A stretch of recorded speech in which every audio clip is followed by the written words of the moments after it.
Hello there, everyone, and how are y'all doing tonight? As you can see, I am joined here by Kogasa. Gasa Gasa. Gasa Gasa Gasa Gasa.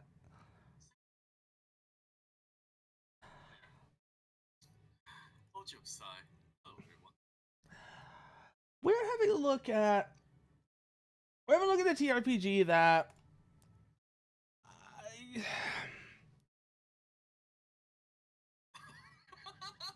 I have some thoughts on, but I know some people that have some really divisive opinions on it. I know some people who love this game. I know some people who hate this game. I am in the camp of kinda don't like. And it's purely just because of mechanical reasons. It's purely mechanical.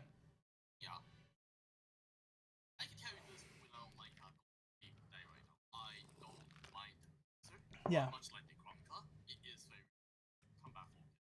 Very combat focused. Much more so, though. The thing I would say my primary grievance with Lancer is how much of it just feels like a war game in an RPG suit.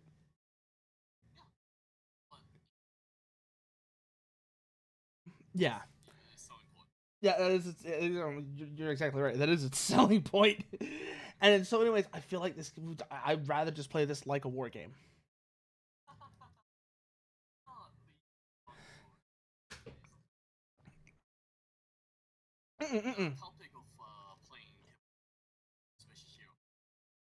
Mm-hmm. Tricky. Oh shit, hold on. They can't hear you. Hold on. They cannot hear you. Give me a moment. I need to fix that. I set the audio before stream.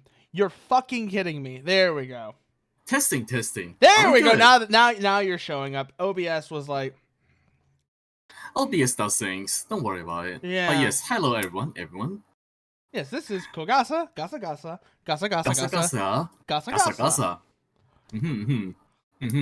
Of course.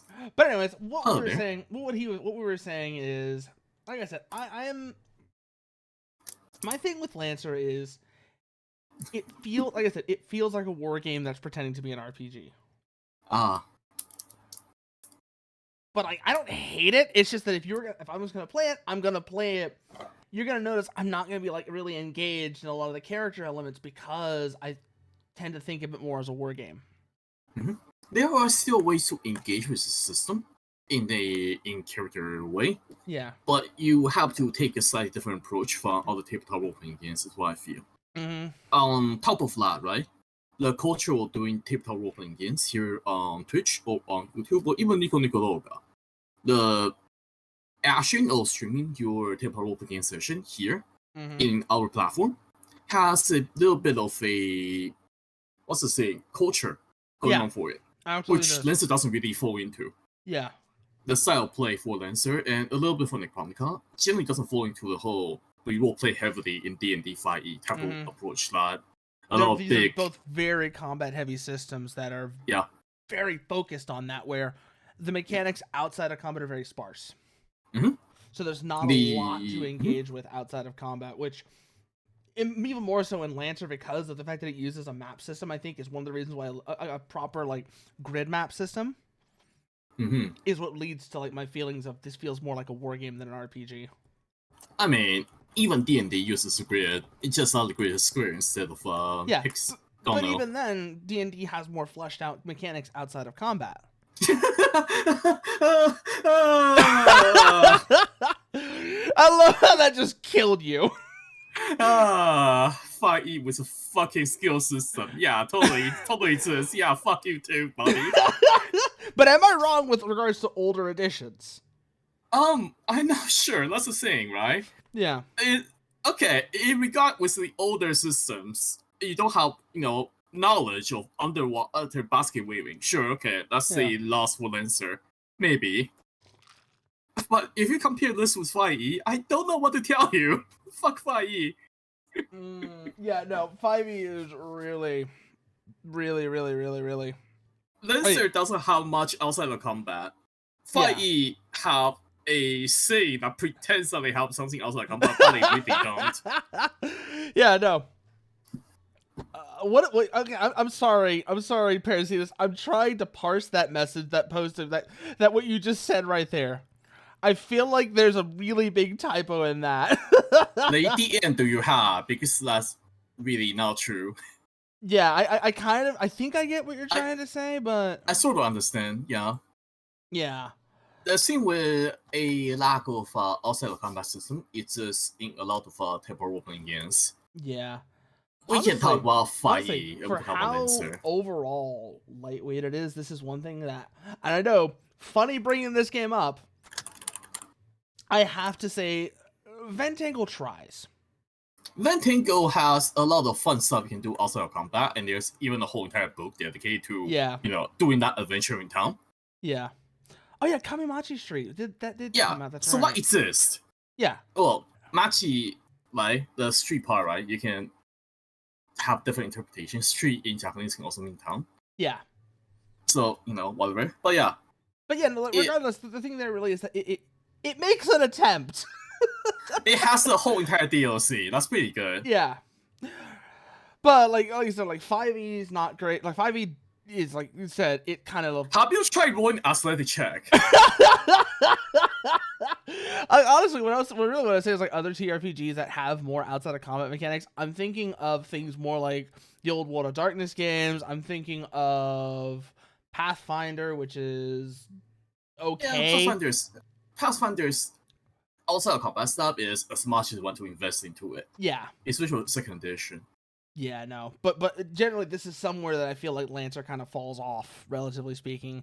Is it really really sparse outside of combat? It's very weak outside of it. So a lot of it become on the onus of the game master to do a good GMing session of involving those elements, and that can be good and that can be bad because not everyone going into a session for Lancer is going to have the same expectation. Yeah, just due to the common.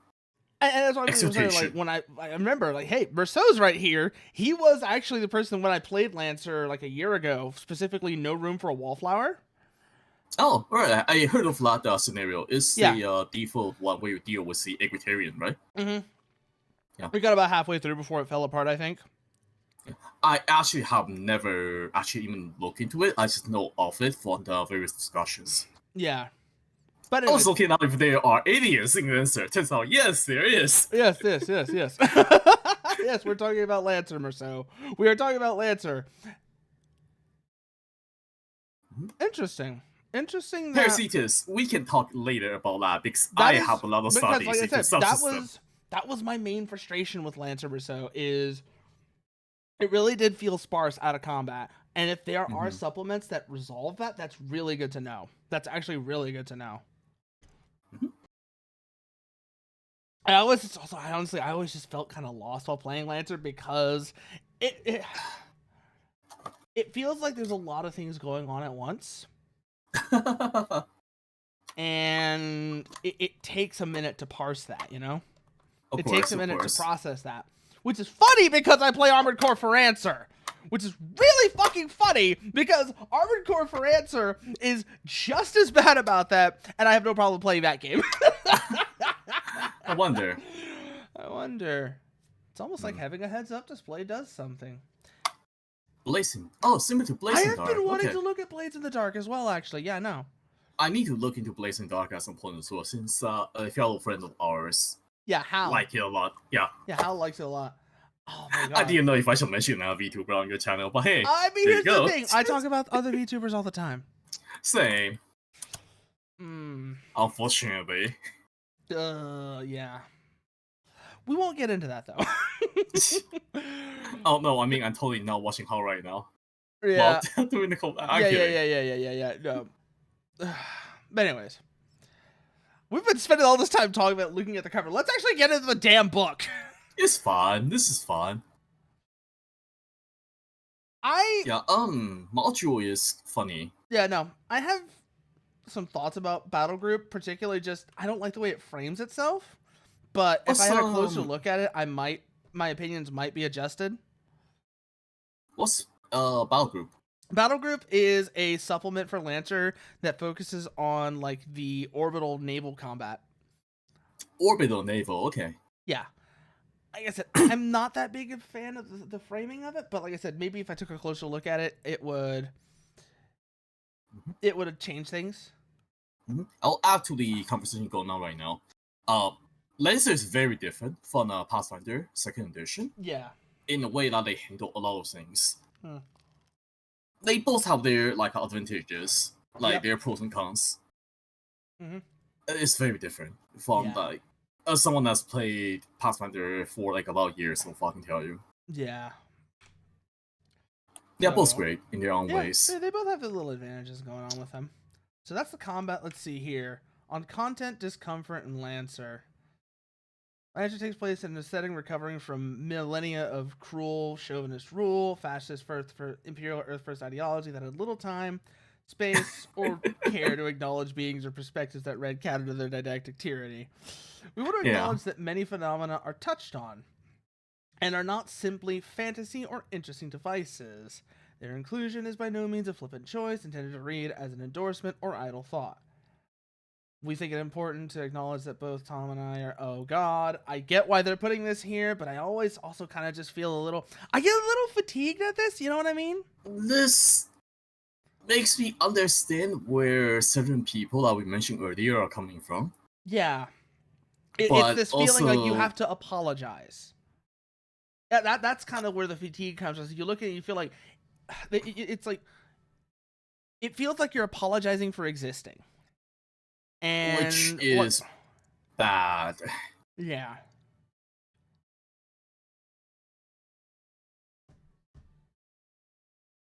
When it comes to content and discomfort and stuff like that, a lot of it is communication between you and your player, and nobody else. There are games we both play that have a lot of themes, a lot of content in them that makes a lot of people very uncomfortable. And but really that's where I'm coming from is I feel like there's a better way to acknowledge that makes it sound less like you're apologizing. But that's a tangent. That's a small tangent. Yeah, well, it's a pretty major point when it comes to streaming tabletop role-playing games here on Twitch and YouTube and other platforms. Yeah.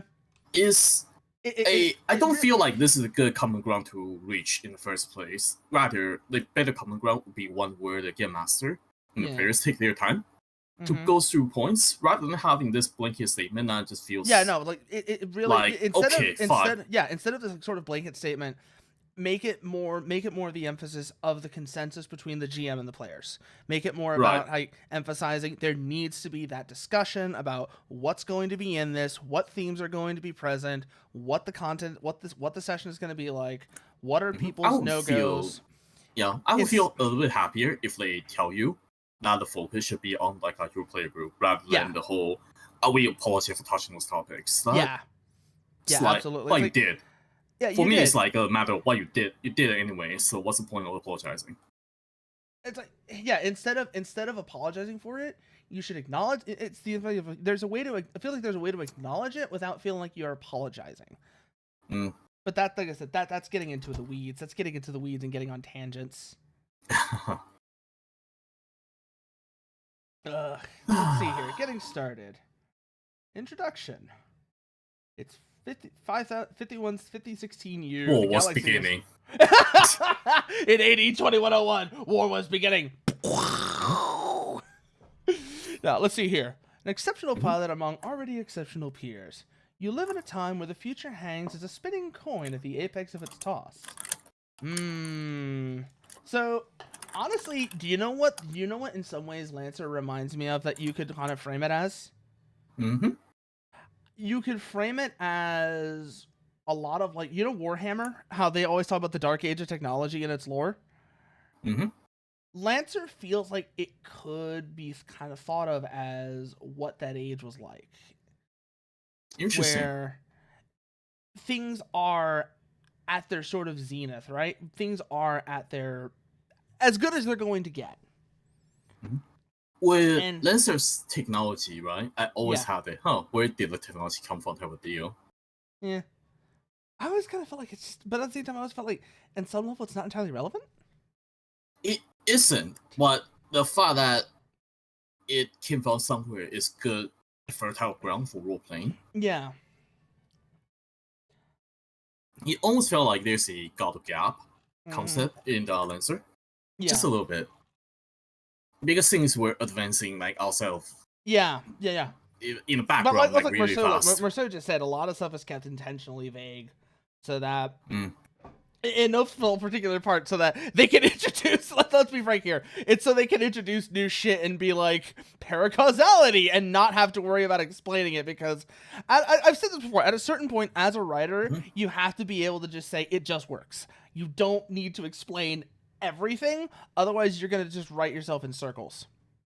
Yeah, it's more like they have a lot of pretty contents without delving into things that deep, and I don't like it because I didn't like it in D&D 5e either. Yeah, D&D 5e is a messy ground for anyone that's trying to navigate through its lore, just because of how unfriendly they are with the official lore and keeping everything vague and going like, well, you can figure it out as a game master. Yeah, no. And this is, but anyway, see that's kind of the setting. This is kind of what the setting makes you think of here, is where you've got this sort of setting where for people that are in a, like for a lot of people, it's like, things are about as good as it's gonna get, and so it almost kind of frames things as being a little precarious in that sense. Where the main focus of the background, right? A lot of it has to do with people. That's one of the main focus of LANCER on humanity itself, rather than any major idea of, like, say, industrial revolution or any of that crap. It's mostly about people versus people. Yeah. And the interaction between people. And that's the thing. I always feel like these settings like this work best when you keep the scale small. Yeah, but you do have the entire galaxy. Yeah, like you could have like the entire galaxy and all of that shit going on as window dressing, as this is just like window dressing as sort of like the background to give you an idea of what's going on here, right? But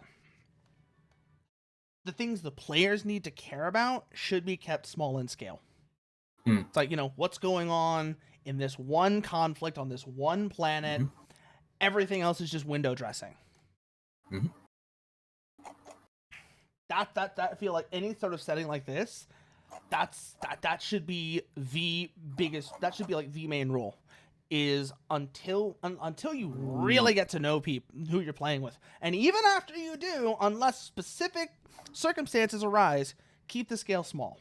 Make it about your guys. This tip doesn't apply to just LANCER. This tip applies to every single tabletop role-playing game, no matter what you're playing. When it's so relevant, tell the players, don't give the players a 300-page document to read before they start a game. That's never going to work out. Yeah, the other one I'd like to point out where people really forget this rule is Warhammer. Any of like the Warhammer RPGs, whether it's Only War, Wrath and Glory, or whatever. I need to go through this at some point as well, by the way. But I feel like when people look at these, they forget that rule again, is keep the scale small. You don't need to worry about when you're running this as an RPG, you don't need to worry about what's going on with the Necron Tomb Lords and the Primarchs or whatever, right? What matters is Wizard Kids. If you're playing Baldur's Gate, you really don't need to worry about what's happening on the outside of the planet. Yeah. Baldur's Gate just came out. Yeah. Sorry. Yeah, basically. But it's that same idea. It's the same idea where none of that matters. None of that should matter. I mean, unless it does, but that's beside the point. Yeah, no. Everything that matters should be really rather self-contained and small in scale. It should be... okay. Occasionally, you drop in little elements object. Like somewhere else. Drop in little elements of the greater story as a hook, but again, keep the consequences of it local. Keep the consequences of it contained within the setting that you're working on. And that's a perfect example, Merceau.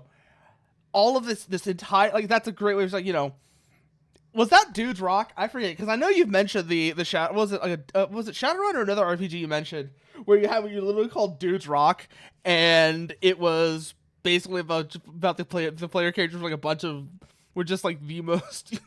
Oh, that was Pathfinder. Okay, but yeah, no, that's a perfect example. Keep things small in scale. The bigger stuff is really just there as window dressing. I don't know about that one. I mean, we could talk about it another time or so, but honestly, we'll see. We'll see. You might come on later. But I don't want to get like too many like conflicting things going on at first, like right away. But anyway, so let's see here. Your character in the world of Lancer is a mechanized cavalry pilot of particular note. Whatever the mission, whatever the terrain. Yes. Age of You're Lancer, Harry. And then, of course, as well, Cradle, Earth, whatever. Mm-hmm. Yeah, you would definitely derail shit. That's the thing. I was getting like, and so this is again, like I said, a lot of this right here. I look at this right where stuff like who you are and all of that. To me, this is all window dressing. Does that make sense? It's fun to skip this, basically. Yeah, it's fine to skip this. This is the first page that matters. Because unfortunately, yeah. Yeah, no. Like, you could come back to the rest of it later, but this is the first page that matters. Because this is the one that actually starts telling you about how to play the damn game. You know what? Actually, I have something to add. Like, the previous stuff about the covering and stuff like that is also kind of bad because it actually doesn't tell you enough, surprisingly, about the game that you're playing. Yeah. It tells you a lot about your surrounding. It tells you a lot about the window dressing. It tells you a lot about the window dressing, which is useful for a GM, but it's very useful to the players. For the players, it's very hard for you to find who you are, where you are, except like you are riding a giant mech. Yeah. And that's a lot of word for you are riding a giant mech. Yeah, it's a lot of words for you are a mech pilot, you are here to do a job. Also, that phrase right there, I think that phrase, I'm not going to name any names on stream because I'm not an asshole, right? I am. But it's the case where, like, if I'm going to insult them, I'm going to insult them to their face. And they're not here, so whatever. But the person I know who, like, really, really doesn't like this, I think one of the things about it is they really don't like settings where that is the morality of it, where you are here to do a job, where that's the philosophy of it, right? I think they really just don't like that idea. We're all here to do a job. The question is, what is here and what's job? Philosophically, we're all here to do a job. Yeah, but no, it's the difference between, but like, it's like, you're not here to save the world. You're here because somebody paid you to do a job. Are you sure? Because sometimes your job is to save the world, and that's, a happy little accident. Yeah, but that comes up later. The point is, though, it's like, it doesn't immediately, like, prop you up as a hero, right? Yeah, well, most of us aren't paying now to save the world, unfortunately. Yeah. But we still do, however. Overall, like, this is one of the reasons why I've always been fond of the Armored Core series. That's the Armored Core series in a nutshell. If you do end up saving the world, it's because of a series of little coincidences that led you to that. And even if you do, most people aren't still going to be particularly happy about it. I like the idea of being a hero. Or having my place being a hero. I do like that. Yeah, no, I mean, there's a place for that. But not every story needs to be that. Not every story needs to be, oh, you're like, you're the great chosen hero here to save the world from the darkness. I don't like the one where you just headbutt evil directly in the face. Yeah, however. No. That feels too straightforward. Yeah, sometimes. I can get that. But overall, this is, like I said, like the philosophy of Armored Core. I feel like really fits in with this game. If you think of it, if you look at it from that angle, if you look at the world and the scale of Lancer from that angle, through that sort of same philosophy as something like Armored Core, where the players are here. The players are not here for moral reasons. They're not here to like, you know, to be the good guy. They're here to do a job. Did you know that they are 3 type of aces? Fuck you. Fuck you. Even Dusk, even if you keep the original Lancer setting, if you look at it through that philosophical lens, it really helps you keep the scale in check. It helps you keep your expectations right. And overall, it makes everything work better. I'm being real also just now, Furo. Like, even if you are on the job, on the mission, because you are being a paid mercenary, you can still have your own philosophy to how to tackle a mission. Yeah, no, that's what I'm saying. Like Hitman, right? You can stealthing and do your job, or you can quotation mark stealthing, kill everyone, and do your job. But at the end, that is detail. That is detail. I'm talking about big picture. Big picture. Yeah. If you look at it through the philosophical lens of, you are here to do a job. You are here to do, you are here because somebody needed something done. And similar to Shadowrun, you are there to do a Shadowrun. You are there to do a job. You are not trying to save the world. And if you do, that's by accident. Because you accidentally stumble upon the Dragon's Sword. Yeah, this is exactly what I mean. And this is exactly the way that Armored Core is set up as well. And it's why I always love the philosophy of the philosophical view of Armored Core. Sometimes people do hire you to save the world. Sometimes that does happen. But usually when they do, you're not their first choice. And you don't necessarily want to trust them all that much sometimes. Yeah. They hire you to save the world, which is already sus, as the kids would say.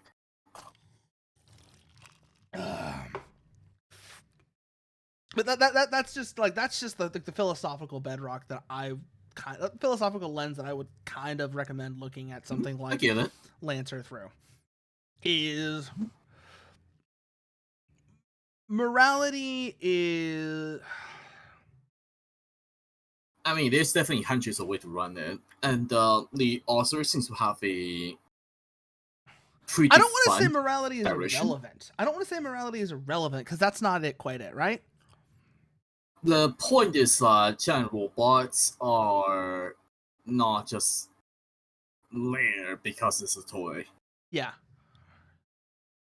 When morality is involved, things become a little bit more gray, and your $1 million toy becomes a little bit of a Yeah, no. It's also like I took the VODs for that down because we said a lot of things that were like wrong about attribution to the art. I basically I credited Kawamori with way more than he actually did. 10 out of 10, nice. Shut up. My phone over there thought I was telling it something. But anyways, yeah, no, like I credited Kawamori with way more than he actually did.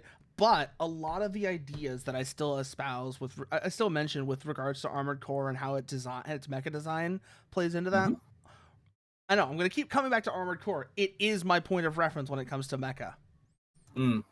I came from the Gundam background. Oh no, Jerix!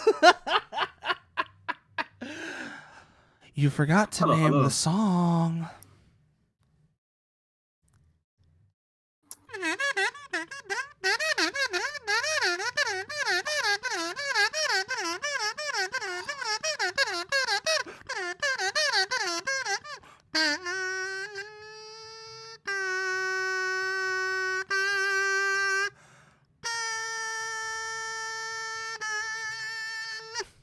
God.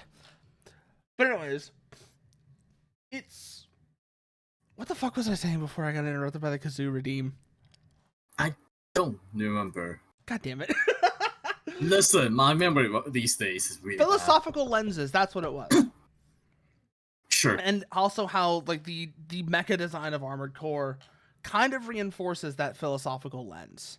And that is how I think that's a philosophical lens that is useful to apply to Lancer. Think of where it's the idea of these are machines. These aren't mascots. These aren't superheroes. These aren't...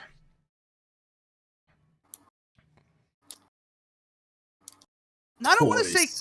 Yeah, these aren't toys. These are machines built for purpose. Expensive is not even relevant here, but these are machines built for purpose. These things are built with a purpose that is not exactly nice. Oh yeah. And if you keep that mindset, it really helps you. Again, it really helps you it really helps you keep a lot of impulses in check. Lancer, as a setting, is not a story where good fights evil. It's not a setting where humans fight against aliens. It's not one of those. It is human fighting against humans in a war. And with that in mind, morality becomes very smudgy. You are technically always on the side of good. If you just believe on your side, right? Easy. Yeah, exactly. It's well, actually, it's funny you mentioned the alien suit because there are some modules and supplements where that is actually the case. But that's okay. Well, but that's beyond the point. The point really is, it doesn't matter who's fighting who.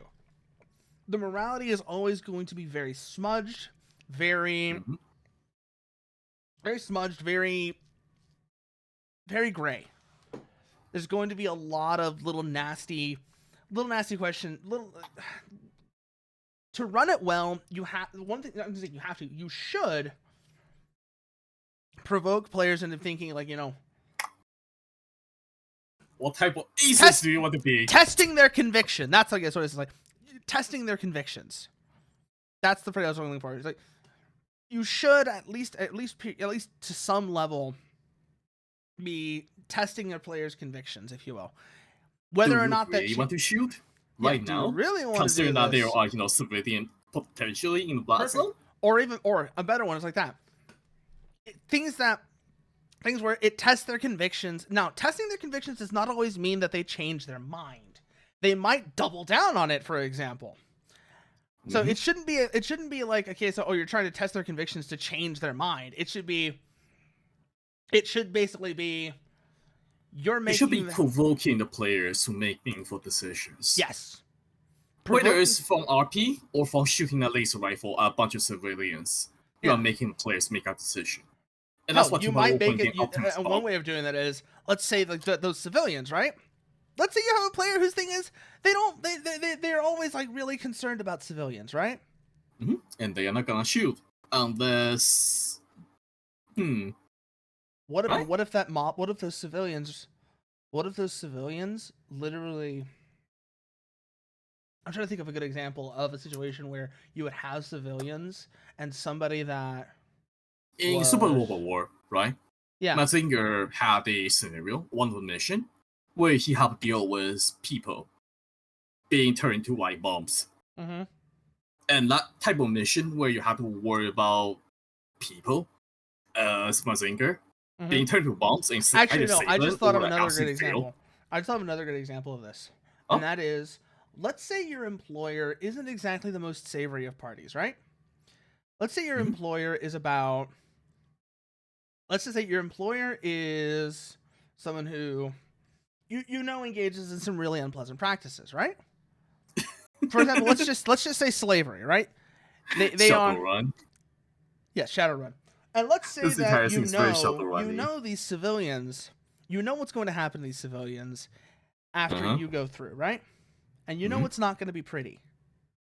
But you also know that if you kill them right here, your employer's not going to know it wasn't your fault. Do you spare them? Is it the right thing to let them live in that kind of misery? Or this is just an example of a situation where maybe someone who has like a big thing about like not harming civilians finds that conviction tested. What kind of aces are you? Yes. Once again, like, that's just going to keep coming back out. This is an extreme example, and that's what I was reaching for. I was reaching for an extreme example. But that I feel like is one of the big things about when you're doing this, is you should be willing to... And this isn't just as a GM. As a player, you should be willing to endure some level of discomfort. Like, you should have your big nose, right?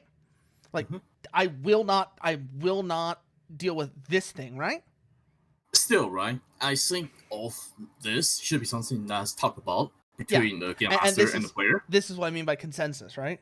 Yeah, it's neither our place or the rules set's place to dictate those type of things. It's between the GM and the players, really, at the end of the day. Absolutely, yeah, no, it's like, it's very much, this is something that needs to be decided from group to group.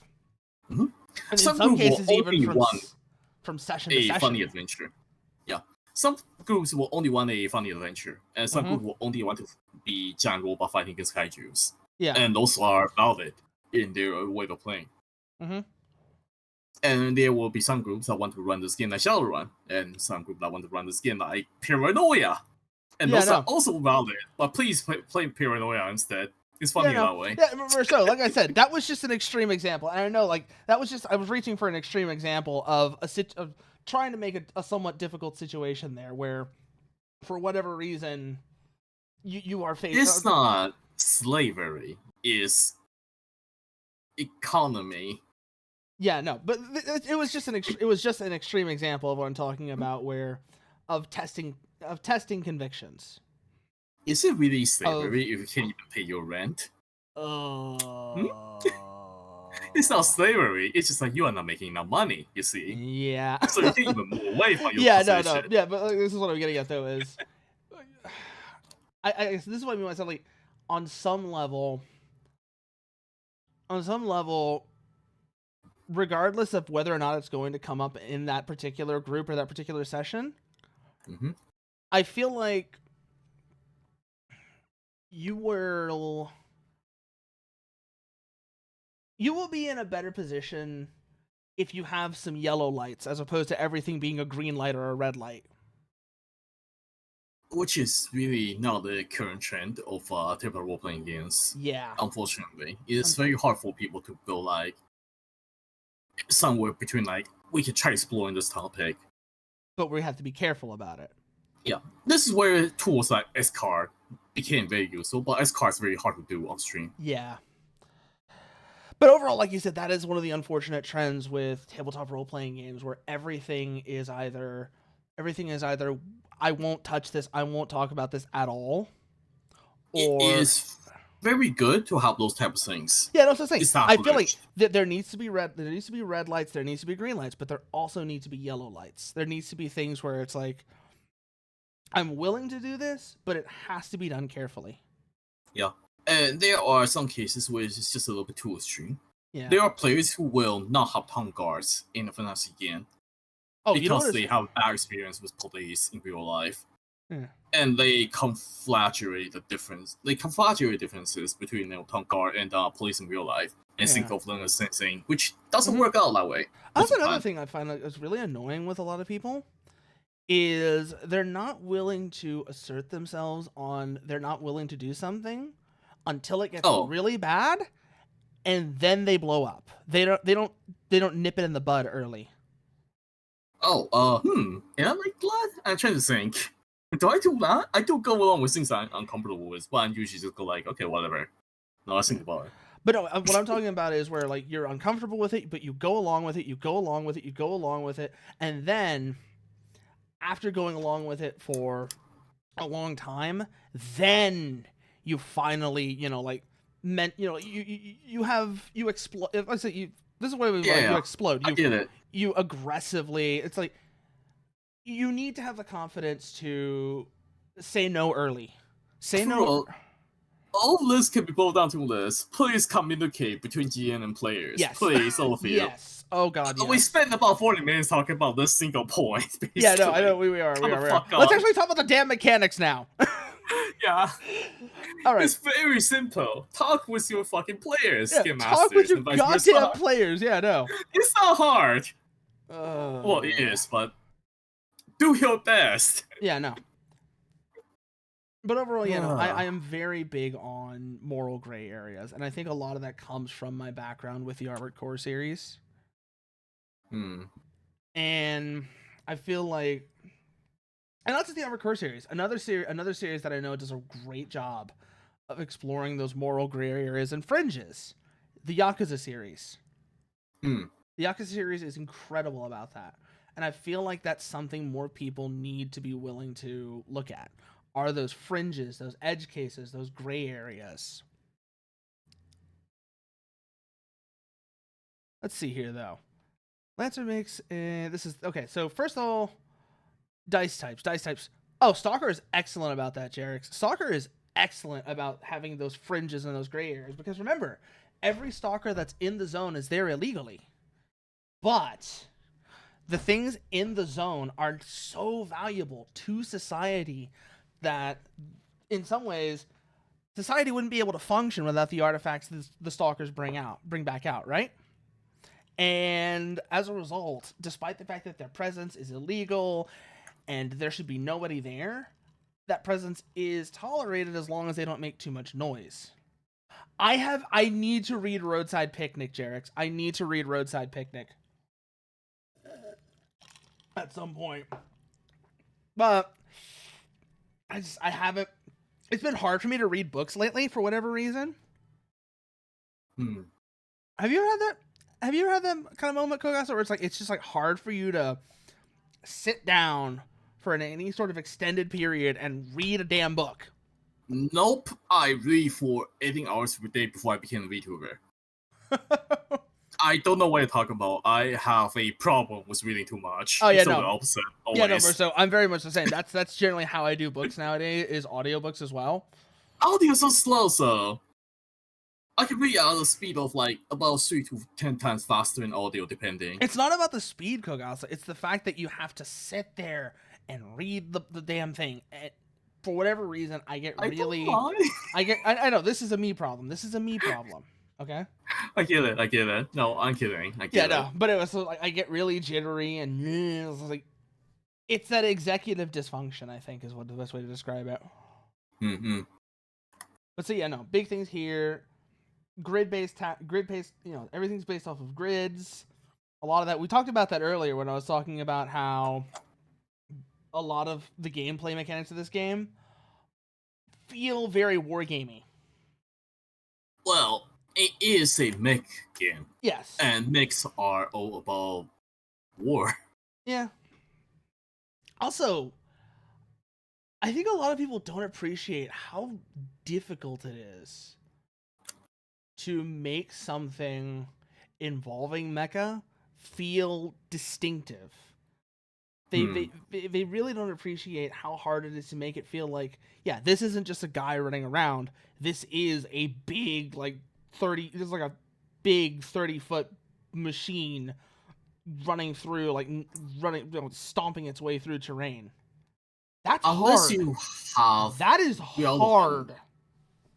Unless you have really relevant experience in real life, it's very hard for people to imagine things in the scale of a mecha. Yeah. People just aren't intuitively doing that because we are usually on the street level, looking out of the city, and not at a point where we are moving through the city and looking down. Yeah. No, it's like you really don't have that perspective. And that's one of the big things. It's like you don't have that perspective, and you realize it's really, really hard to make that perspective work. Yeah, no, that is a great thing. Is you have to bring in that sense of scale, Merceau. You have to reinforce that sense of scale. Otherwise, and this is a criticism I have heard regarding Lancer, and what you mentioned right there, the bringing in infantry as a framing device is a great way of rectifying this. Is in some cases, like you said, Lancers, the mechs, they're not that big. They're armored core size, about 10 meters in height. About 10 meters That is still terrifyingly high for most people. That is a terrifyingly huge object when you think about it. Do you know that at Comic-Con, at Comic-Con they had a I want to say it was 80% scale. They had an 80% scale model of the top half of an AC at Comic-Con this year for Armored Core 6. And it really just gives you an idea of how big these things are. They're tiny by mecha standards, right? They're absolutely tiny by mecha standards, about 10 meters in height, which is about Titanfall scale, same scale as like Lancer. 10 meters, about 30-ish feet. You don't really understand how big that still is. And the idea of moving to a city or a urban area in such a big thing is very different.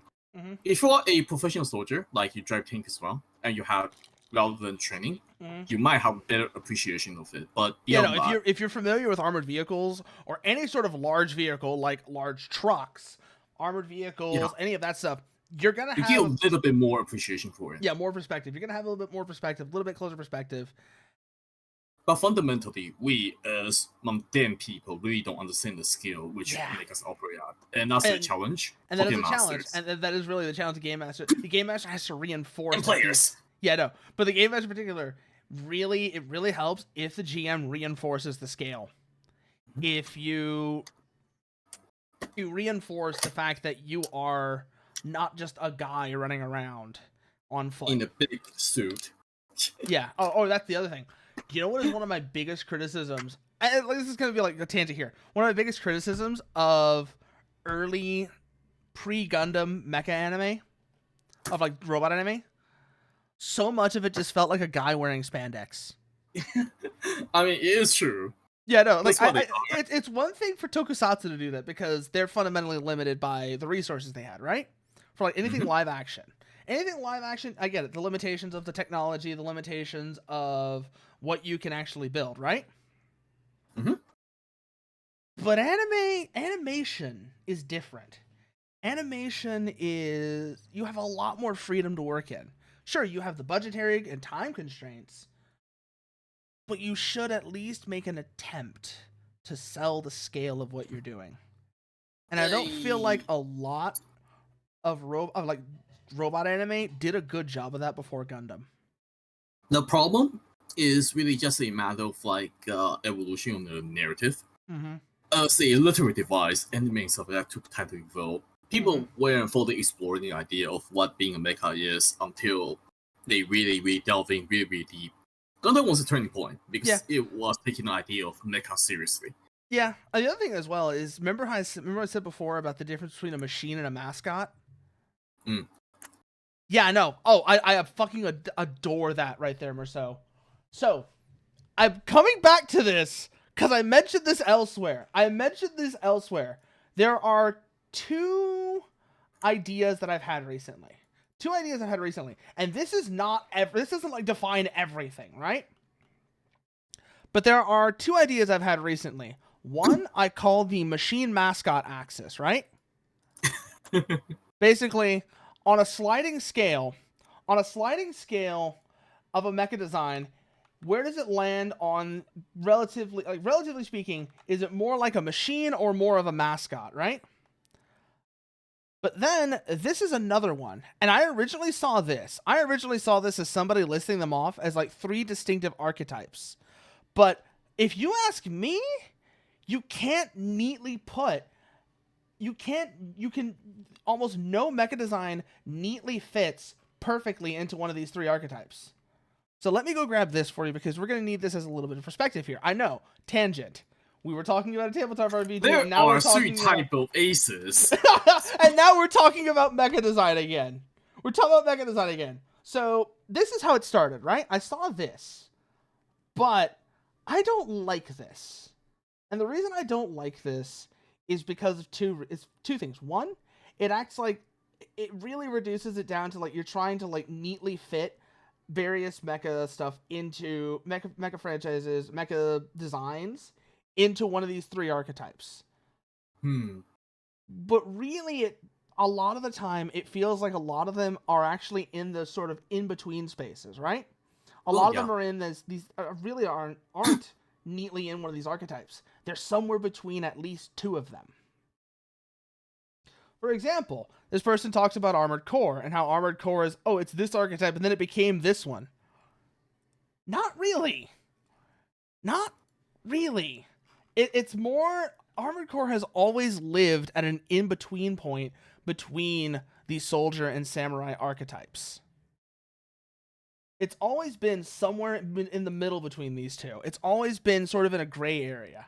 Also, this right here, when it comes to these 3 archetypes, this green spot, this is my happy place.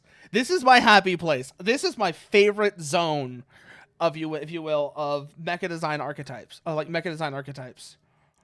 Now, someone who pilots a Zaku 2 in the Battle Operation 2. Oh yeah, no, absolutely. This is absolutely the case. If If you give it a sword, it gets a little bit of that, but that doesn't mean it immediately goes all the way up into samurai. It might have a viable melee weapon of some sort, but that doesn't necessarily mean it's all the way up in samurai. It might be anywhere along either of any of these axes. Melee weapon, right? It's all about its intention.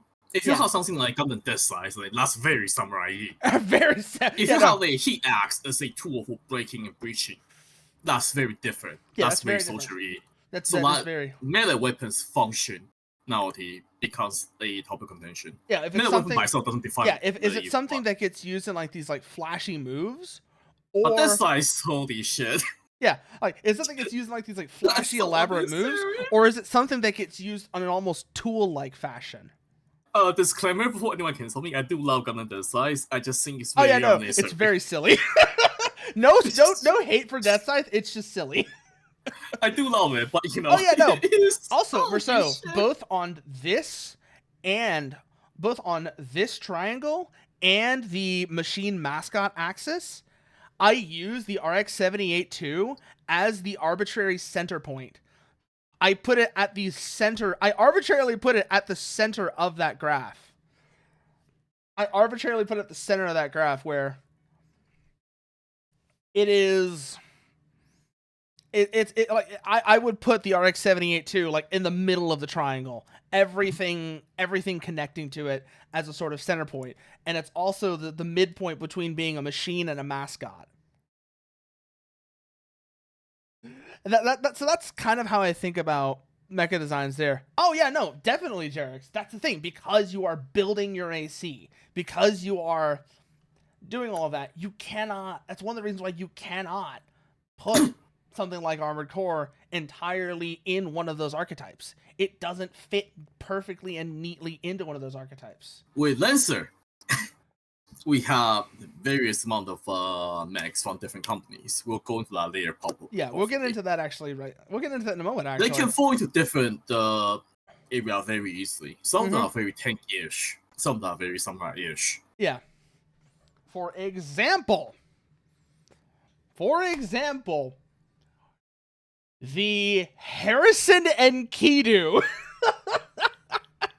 It's not in this book because it's from No Room for a Wallflower. But the Harrison and Kidu definitely leans more towards samurai than what it's based off of. Lancaster, my beloved. Oh. The bus. Listen. The bus. Lancaster's so good. Yeah, no. But anyways, so yeah, like here we see we have at least one D20, a number of D6s, some places, a place to write down some information. Pen and paper, please. It's a Zoid. It's a fucking Zoid, Merceau. Why do you think I loved that thing? I love the Aikido. It's a fucking Zoid. I fucking love Zoids.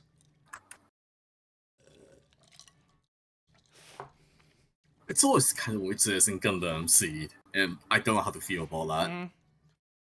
I don't like Gundam Seed. I don't like Gundam Seed. Seed. I don't hate Seed is okay.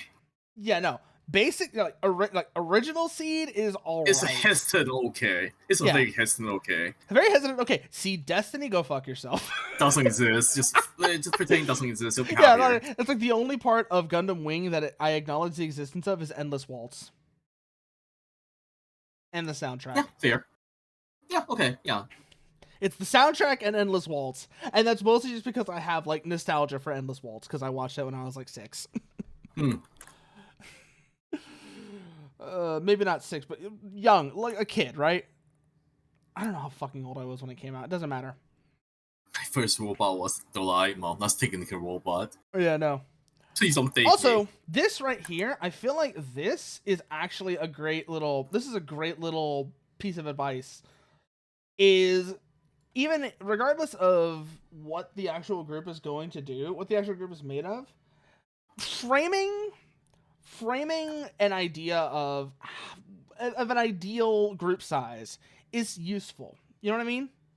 It's like, yes, this is, you can play this with like as little as 2 or as many as you can make work, but it'll probably work best with this approximate group size. I feel like that is actually a very useful piece of advice.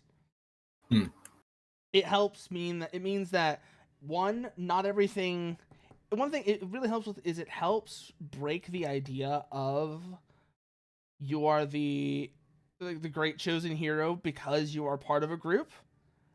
I mean, TLDR is a matter of mechanics. This mechanic designed for between 3 to 6 players in one game master. You can go smaller or larger, but it's going to get in the way at some point. It's going to get in the way, but also it helps with perspective. It helps with maintaining perspective.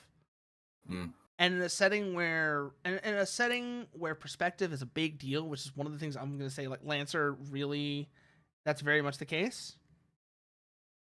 This is a setting where perspective is very important. Maintaining perspective is very important. Having that sort of ideal group size, I think, helps maintain perspective. Maybe that's just me, but that's kind of what I feel like with that. Also, CompCon, very useful little asset right there. I'm not even going to like try and claim otherwise. I remember when we were running it, when you were running Wallfire with me, Rinvalia, Mari, and the others were so having tools to automate some level, having tools like that to automate some of the processes for like leveling and all that, very handy. It didn't feel like it would be impossible to play this game entirely by hand, but definitely having something like CompCon, very useful, very handy. And I'd rather play with CompCon than without CompCon. Well, yeah, as a OH gamer who did Shadowrun on pen and paper, I don't have any qualm using only pen and paper, but I understand where you boomers are coming from, zoomers are coming from. And a boomer, please understand. That's what I'm saying. Like, I could do it, but I'd rather not. I made characters without charmer because I like glamour, so I'm used to it. I'm used to referring to a book in a library with not even the character. I would even say, well, Lancer is not unplayable without CompCon. Very uncomfortable to play without CompCon because there is a lot going on, and there's a lot of like updating boxes, right? There's a lot of that going on. Yeah, I know. You don't need Chummer. Yeah, no. Chummer's full of I'm kidding. Yeah, no. Use whatever that helps you. Again, like I said, it's probably not unplayable without Chummer, but it would probably be unpleasant to play without Chummer. Oh no, it's very unplayable without Chummer. Sometimes. Okay. But yeah, that's kind of what I mean. It's like this game is playable without this, but it's kind of unpleasant to play without it. The only thing better the only thing worse than Shadowrun is like Vado, so that tells you where we are going. Yeah. Yeah, no, like, honestly, the thing that I really liked, though, Marcel, I really liked the Roll20 macros. The Roll20 macros. I really don't like Roll20. Really? Well, not even Roll20 in particular, but just the macros, you know? Oh, yeah. Well, yeah. Roll20 for me is just very slow. And feeling everything just such a drag. Yeah. Like, I really don't want to spend 2 hours of my life. I know there are Roll20 macros for Necronica that Hal has used. I need to... Oh, yeah, no, Foundry, I know exactly what you mean. Do you know what I really, really want to try at some point, Kogasa? Yeah? CC Folia. Yeah, CC Folia is solid. God. Oh, God. At some point, we ought to do that. Like, if we run Lancer, maybe that's something we ought to do, is use either CC Folia or something else like that. And just Roll20. Yeah, instead of Roll20, let's try. Maybe we try using CC Folia to see how well it works. CC Folia isn't the best for war games. It's best for things that are more scenario-ish, like Call of Cthulhu.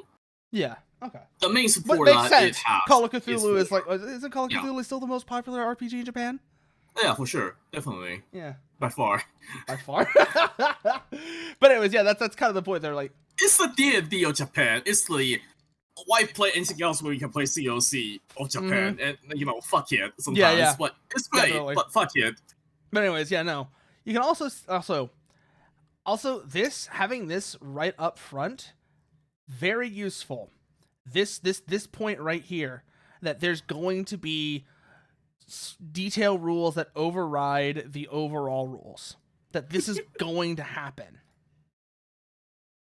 It's very common for this golden rule to exist. It is in most things they're less upfront about it. No, they are usually pretty upfront to it, and there's usually one of look, GM have the final say. It's not mentioned here, but it's the golden rule. Yeah. But yeah, being upfront about how there's going to be tags for actions that override what you would normally expect is very useful. Very useful. Specific overriding rule is a very common TRPG rule. Yeah. It's good for newbies. Yeah. Rounding up is always good thing to know, however. Yeah, because people always forget which way to run because every game does it differently. Fuck that. God. Oh my god. It sounds like you have history there. Oh god. You know how annoying it is when LANCER how consistent. Some games don't, and that's hell. Some games you round up for this, you round down for this. No, go fuck yourself. I just want to round in one direction. Some games don't tell you. Oh god. And the default way is rounding up, but sometimes it will say round down for no reason because fuck you. Yeah, no. I'm paying. Yeah. I'm paying. Also, I like this right here where it's I feel like this right here is LANCER acknowledging its biggest weakness. This is this right here is LANCER acknowledging its biggest weakness that the base game at least is relatively sparse outside of combat. By basically the saying, way I see it, they are trying to gaslight you into thinking that's okay, but it really isn't. Yeah. Baby, it could be either one, really. It could be either one, but it's I know what you mean, but don't worry about me. Yeah, no. Oh god, there are two modes of play, and they do not interact whatsoever. I don't. They are trying to gaslight you into thinking it's okay. It isn't, but okay. Yeah, you do you. It's not my favorite thing. It's absolutely not my favorite thing when like that as well, Kogasa. I want some level of crossover between. It doesn't have to be like they're completely interlinked, right? At some point, you would almost be better off running a different system outside of combat. Yeah, that's pretty bad. I feel it's always really janky when you have like two systems where one is you're basically running two different games. Yeah, we're running two different games, and that's what I mean when I say, yeah, we know you're a little twisted, Marcel. I'm not gonna say it. This is what I'm saying. I don't need it to be like perfectly interlinked or like seamless or anything like that. But I want the two to have some level of interaction with each other. It could be shallow. Honestly, it could be a shallow level of interaction, but I'd like it if it was at least a little bit there. So I like it. That's a difference of opinion. But I'm not gonna kill you for it. I mean, well. Kogasa, no, down, bad dog. I mean, you'll kill bad dog. I mean, I know Kogasa, you keep acting up, you're going to get the bubble. Oh no, not bubble. No. Oh. Okay. Anyways, back to mechanics. Here. Skill checks, attacks, saves. And you only need to worry about the first of these. Outside of combat, in combat, you're going to use all three. These I do actually remember rather well because I think attacks in particular are rather straightforward.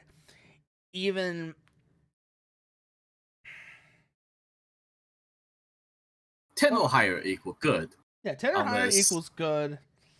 And at that point, it's just add modifiers. 10 or higher equals good, roll, add modifiers. Bob's your uncle. The thing with LANCER is that sometimes there's a lot of them. There can be, it doesn't happen all the time, but sometimes there are situations where it's like, oh my god, there's a lot of modifiers you have to account for. And it's one of the reasons why I really like CompCon. Which is fun. If you miss your bonus, you miss. If you didn't add your penalty, the Game Master will add it for you. Aha! And that's what gets GMs punched. You know that, right? Also, it gets GMs. A mistake. The first couple of times, maybe. The first couple of times, maybe. Listen, it's as much as only some players remember their own shit as much as like Game Master to maintain rules. Yeah. Players, please remember your character. Yes, don't make it like the GM's job to remember what your abilities do. Oh my god! I'm looking at your D&D players. Do you know how much of a bitch it was to set up the character sheet for the Witcher TRPG back when I reviewed that? I was reviewing that with Mari. Oh yeah. It was so clumsy. Here's the thing: once you got it, it wasn't bad. And this is the thing. This is my thoughts on the Witcher TRPG. Mm-hmm. There's a good framework there to work with, but it's going to need some revisions before I can recommend it to somebody. Because Pondsmith, it's Pondsmith's wife and his son, right? And you can really tell where they're coming. You could really tell how much they're drawing from Pondsmith's way of making TRPGs, because Cyberpunk Red is another. Cyberpunk 2020, Cyberpunk Red are both very mechanically complex systems, right? I don't know like how familiar you are with Cyberpunk 2020, Kogasa, but it can be a bit overwhelming. It's a lot like Shadowrun in that sense. It's much better than Shadowrun. Come on. It's better than Shadowrun, but it can still be rather overwhelming. It's not Shadowrun. I gotta say this much. It's not Shadowrun. I will say this as well. Red is significantly better than 2020 mechanically in making things run smoothly. Yeah. In a lot of ways, The Witcher feels like 2020 in that it's trying to do a lot of that complexity, but without as much of the experience to know where to put that complexity and where to abbreviate things. I just think you Zoomers are soft and couldn't add numbers together in your head. Oh, I'm kidding, but alas, yeah.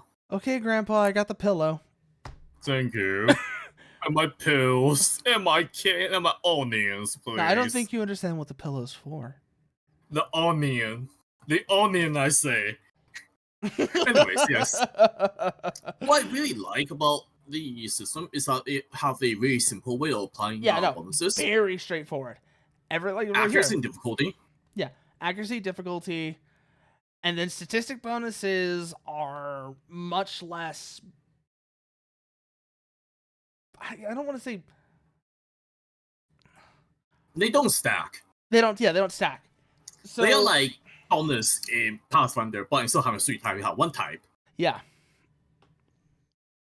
So you don't have to worry about having a minion numbers. That's exactly what I was trying to say, Merceau, right there. Is in combat where you tend to have more modifiers from things like accuracy and difficulty, you only have to worry about that one stat bonus, rather than having to stack a bunch on along with the various modifiers. That makes things a lot more straightforward.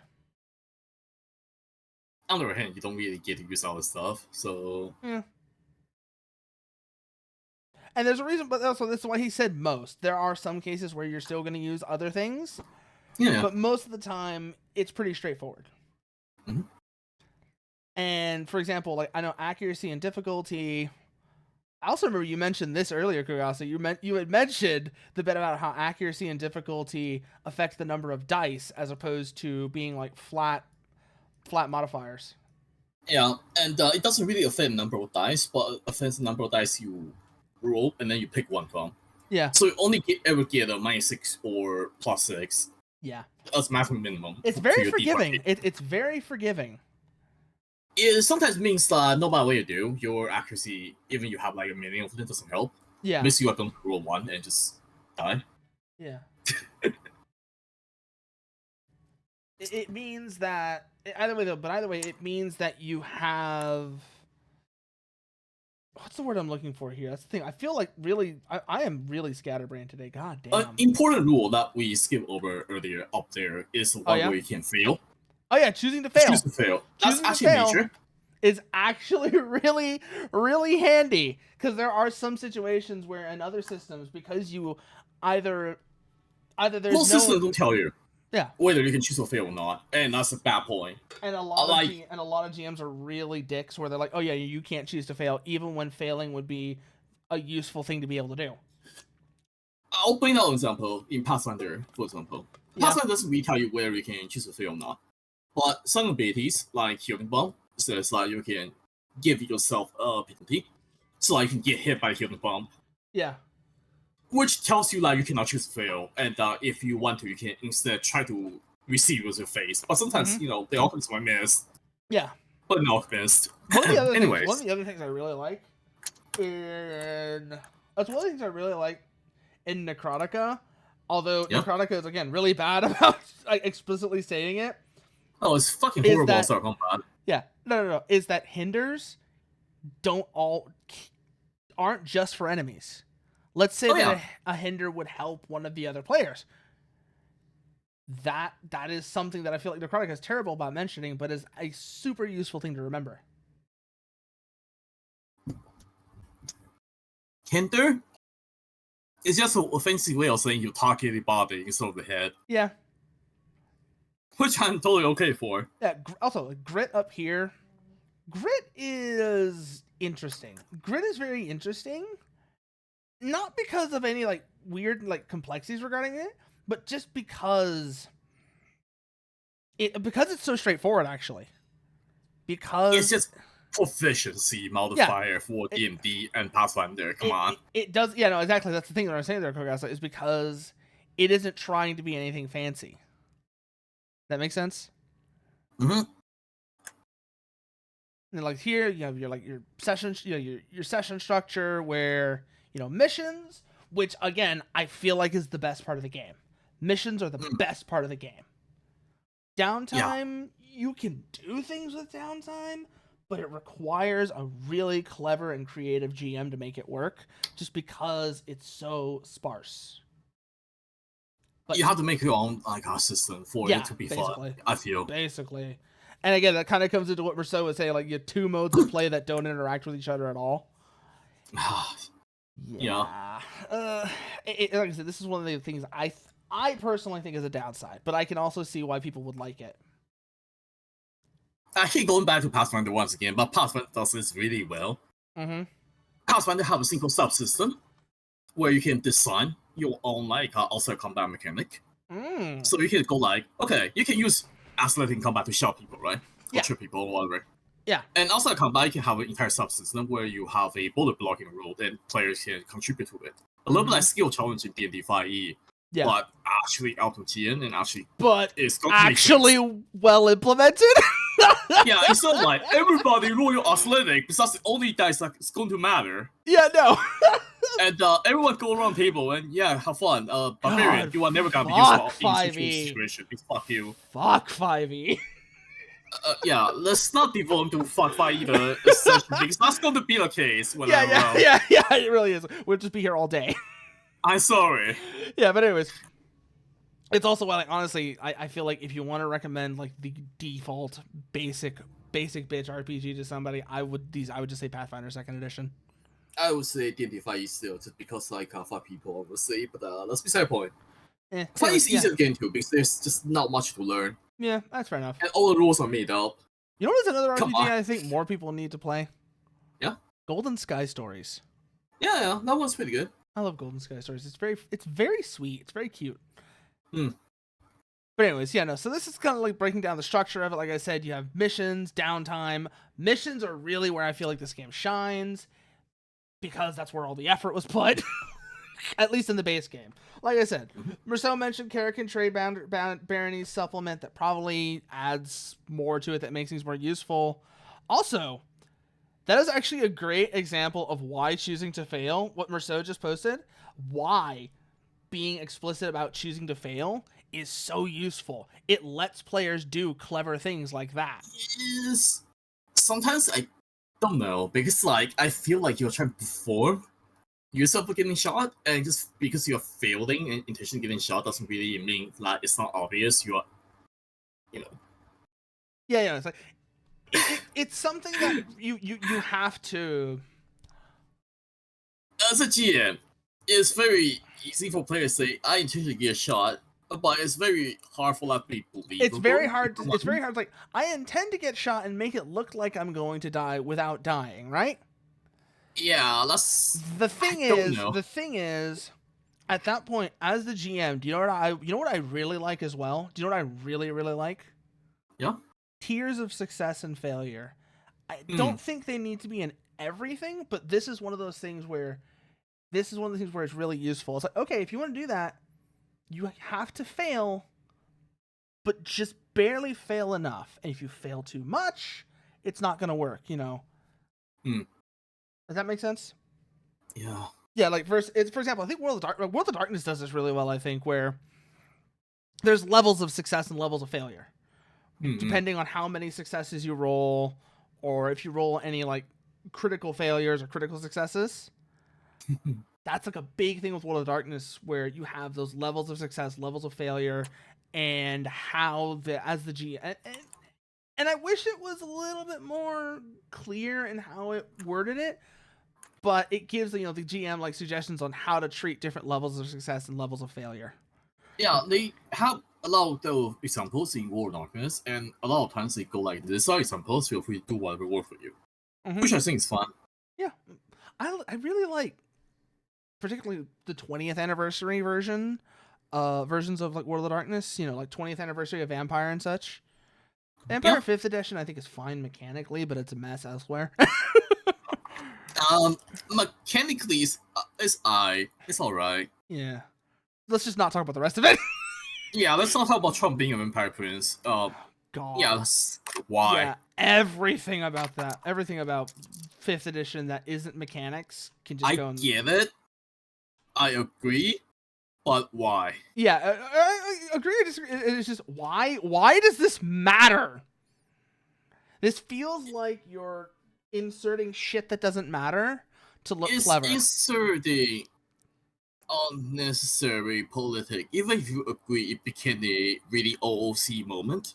Yeah. Of like, that's really not how it works in real life, but okay, you do you. Yeah, and no. I'm just talking into get into the mindset of watching this thing being real. Yeah, no. Again, like I said, it's shit that doesn't matter. It takes you out of character really easily. It really does. But anyways, so that's like the structure of Lancer. Hey, we actually get our first design here.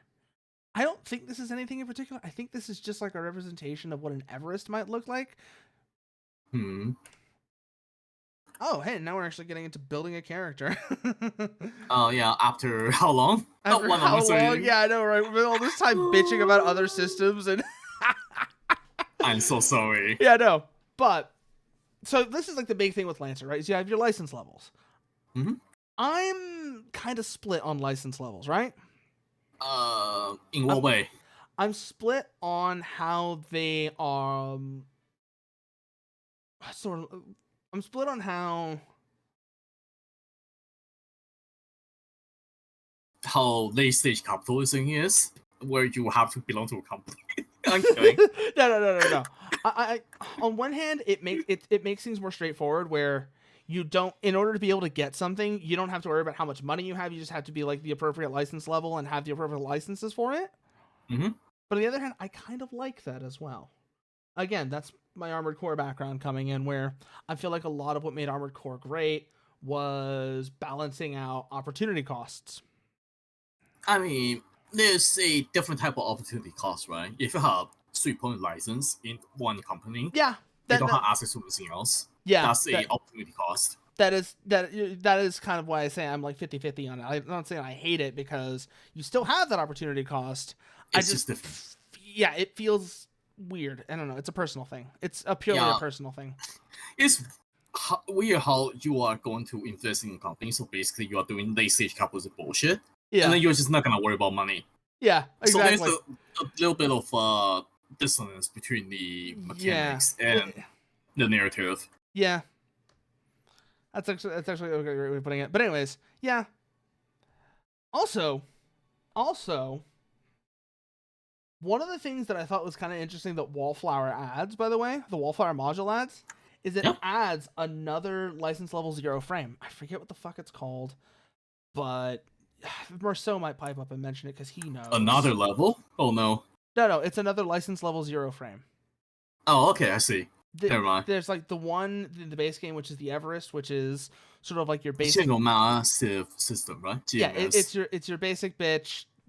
Does everything all right? Doesn't do any one thing particular. You say that. See, like how Everest is amazing. It has one do you know what I think of? Do you know what I think of is like the perfect illustration of what the Everest should be like? Actually, yeah. I'll actually go and get it for you. Oh, okay. Well, I'm gonna get it for you. I'll go and get it for chat. It's going to take me like a couple of seconds. Yeah. But this to me, I think, is like the perfect embodiment of what the Everest is like. This is what I think of when I think of the Everest. Okay. Let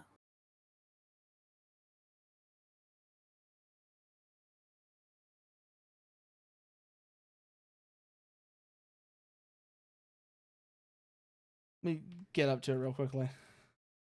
But the ACs from the story trailer for Armored Core 6, this is what I think of when I think of the Everest. Because this is sort of like a basic kind of does everything configuration, very adaptable, but not like super specialized into any particular role, right? Okay, the way I see Everest is we're going to go back to Halbernas again. Yeah. So everybody in Halbernas game start license level 3. Yeah. And everyone else pick like some company investing so they can run a specialized mech. Yeah. I mean how Dice Queen Dice Queen who just like broke the game over her knee. Everest. Aha! But here's the thing: we add here and here and here, and we're gonna use everything at once, and we're gonna absolutely destroy something. And that's why the Dice Queen is wonderful. Yeah. The Everest is really great at. The Everest is great at being deceptive in that regard. Where on one hand it feels very basic. It's the old reliable. Come on. Yeah. And that's what I mean when, like, in a lot of ways, it is the most Armored Core-esque of frames. Because remember, an AC can be anything, pretty much. What an AC is very much dependent on how you build it. And the Everest really embodies this. I know it sounded like I was talking down to the Everest, but that's why I brought this as a point of comparison. Some people say Everest is best, like, mech for, like, most purposes. Some people. Well, again, because the Everest is adaptable. The Everest can be. It is all things to all men. The fact like how high, like really good like burst and a really good base ability is a nice bonus. Yeah, the Everest is really. It is my favorite frame conceptually. Yeah, for one shots, it's usually better to start license level 3 so everyone can have their own like uniqueness going for it. Yeah. However, to truly get an appreciation for the game and for Everest, you really need to start at lower. Yeah, I feel like the best way to run that Lancer, because out of that, is not exactly a one shot, but not exactly a long campaign either. Yeah, short like a scenario arc. I like to call them 6-packs. Yeah, okay. I like to call them 6-packs because it's more than a one shot, but it's not a long campaign. Like you said, it's a short burst of scenarios. Yep. Or if you're going to do one-shots with persistent characters. An adventure arc. No, honestly, also, that right there, the one-shots with persistent characters, I feel like works really well with that sort of concept of each player character is that mercenary hopping from theater to theater, of mercenaries hopping from conflict to conflict, chasing the money, basically. Following work wherever it goes. Yeah. And that, to me, I feel like those are the two ways that I would run Lancer, is either one-shots with persistent characters, or, like I said, it's like a short-ish series of scenarios. Because of how Lancer is set up, right, it's also pretty okay for a, what's it called, West March-esque style. Yeah, this is exactly what I'm talking about. I forgot what it was called. Thank you for bringing that up.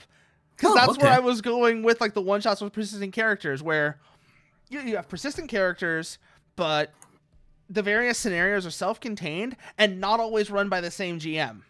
Mm-hmm. Which is basically West Marches. Yeah. With Mars is hard to manage. It is hard to manage, but I feel like Lancer is really well suited to it.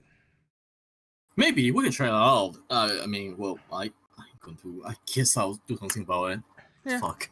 I mean, here's the thing. Going through it, maybe I'll actually be the one who actually starts GMing stuff first, just because you are just so often designated GM, and you need a goddamn break. You get used to it after years of trauma. I mean, yeah. Years of being like a game master, you get used to it. Yeah. Say goodbye now, please. I will kill you all. I mean, hi. I'm Die. Thank you forever. Yeah. But anyways, yeah, no. But so that's kind of like I said, I'm kind of like fuzzy. I kind of feel like fuzzy on license levels, but I also really like the idea of running Lancer with persistent characters. Fun. Yeah, license is fine.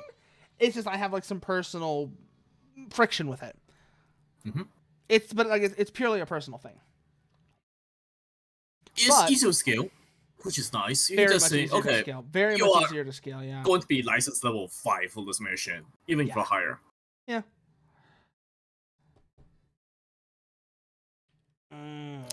Also, oh hey, that's right. I forgot this is the actual chart that goes with it as well.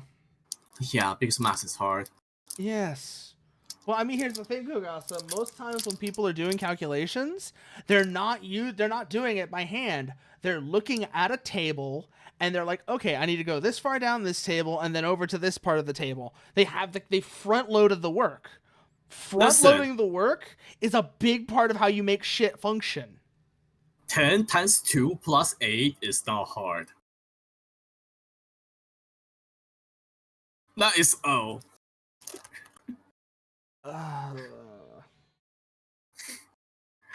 Listen.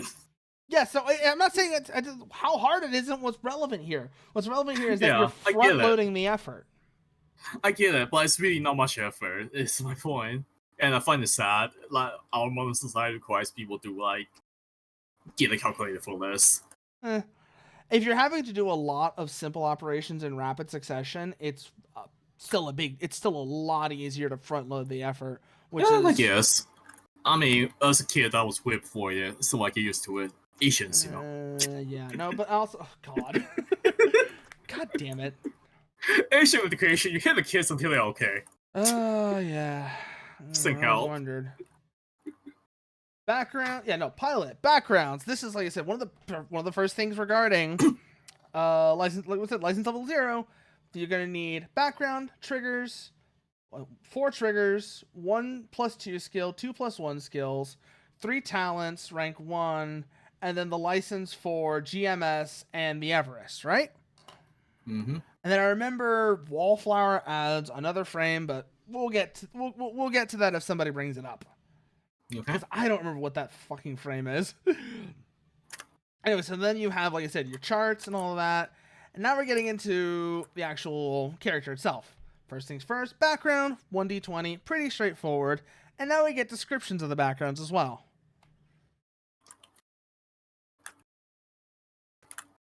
Celebrity, colonist, criminal. Oh, interesting. This is here as well. This little detail right here. Where? About criminal versus outlaw. Where if you're looking to play it more like a Western, then outlaw is more relevant than criminal. I see. Then here you've also got, like I said, diasporans, which is basically most people are not, basically to remind you, most people are not going to be from Earth. Most people out in the periphery, out in the places where conflicts are actually happening, are not going to be directly from Earth. Earth is a place where nothing happens, to put it bluntly. Well, I suppose. Now, maybe that's a bit harsh, but the idea is the part of the setting that is interesting is the stuff that's like way out beyond, like way out like the peripheries of settled space. Yeah, and nobody dropping a colony on Australia, so that's nice.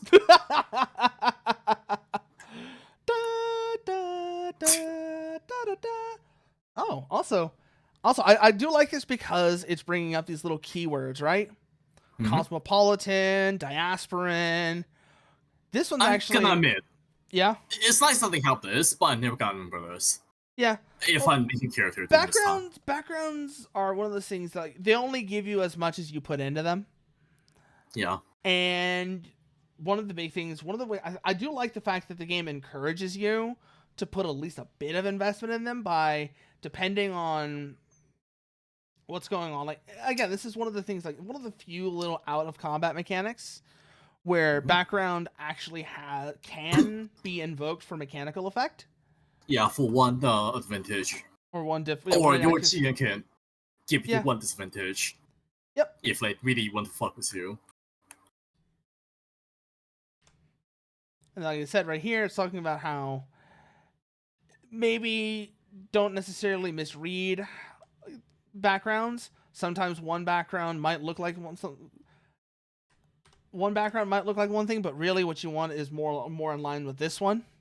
This is why, for example, the bit about like a Western, look at outlaw instead of criminal, right? They sound very similar to each other, but outlaw is more in line with that sort of space Western sort of style. Hacker, mechanic, mercenary. The mention of what NHPs are. We actually get our first substantial mention of what NHPs are. NHPs are actually important, and I hate that they are in this like small segment. Yeah, I know, right? Like, I think they're mentioned up above in the lore bits, like the big lore dump that neither of us cares about.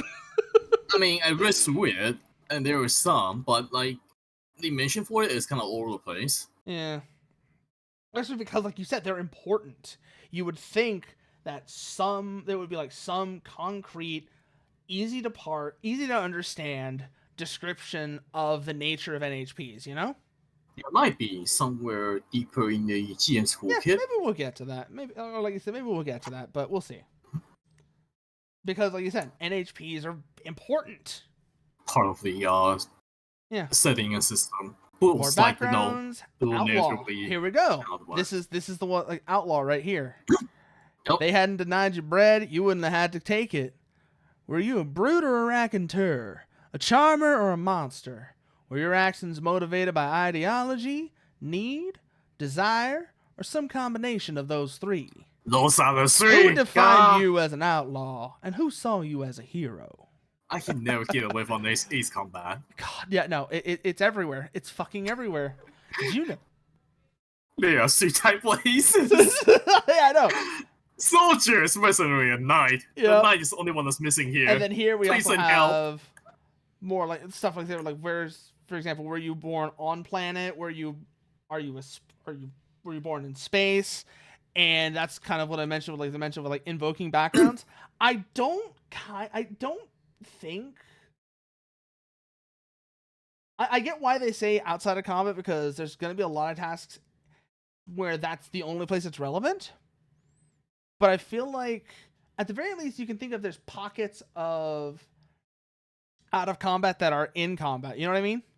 Like, there are moments if where you're in combat and you're trying to hack something. Yeah, like you step out, you get out on foot, and you're trying to like hack into a door panel in the middle of combat.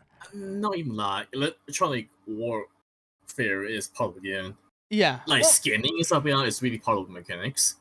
But your background might have nothing to do with like your mech's capability or what you do. Yeah. The only thing that might be relevant is triggers and even blend.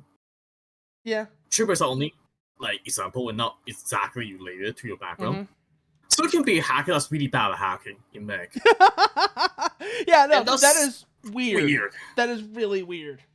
But also that kind of suggests that whoever that player is probably fucked up on like actually building the character, you know what I mean? Kinda, but I really don't like this separation. Yeah. Of combat outside of combat. Yeah. Because you can definitely make it, if we are going to use a traditional fantasy example, a wizard is bad at casting spells. Yeah, no, that is the classic example. A wizard that's bad at casting spells. And now a lot of that comes into that's just something that's kind of on the player to make sure that their background matches their character's build. Yeah, I feel like it's a weakness of system, is what I mean. Yeah, I know what you mean. That's kind of what I mean. Like, it is a bit of a weakness of the system that there's no safety measures to make sure that you don't end up in those sort of sloppy situations like that. There's not really a good safety net against accidentally making a wizard that's bad at casting spells. Yeah. But anyways, triggers. Now this is more of the mechanical side of stuff. Oh god, I hate this. I hate this right here. The what? This the character with the green hair, the way their face looks. Yeah, what about it? It makes me feel bleh, with all the blisters and shit.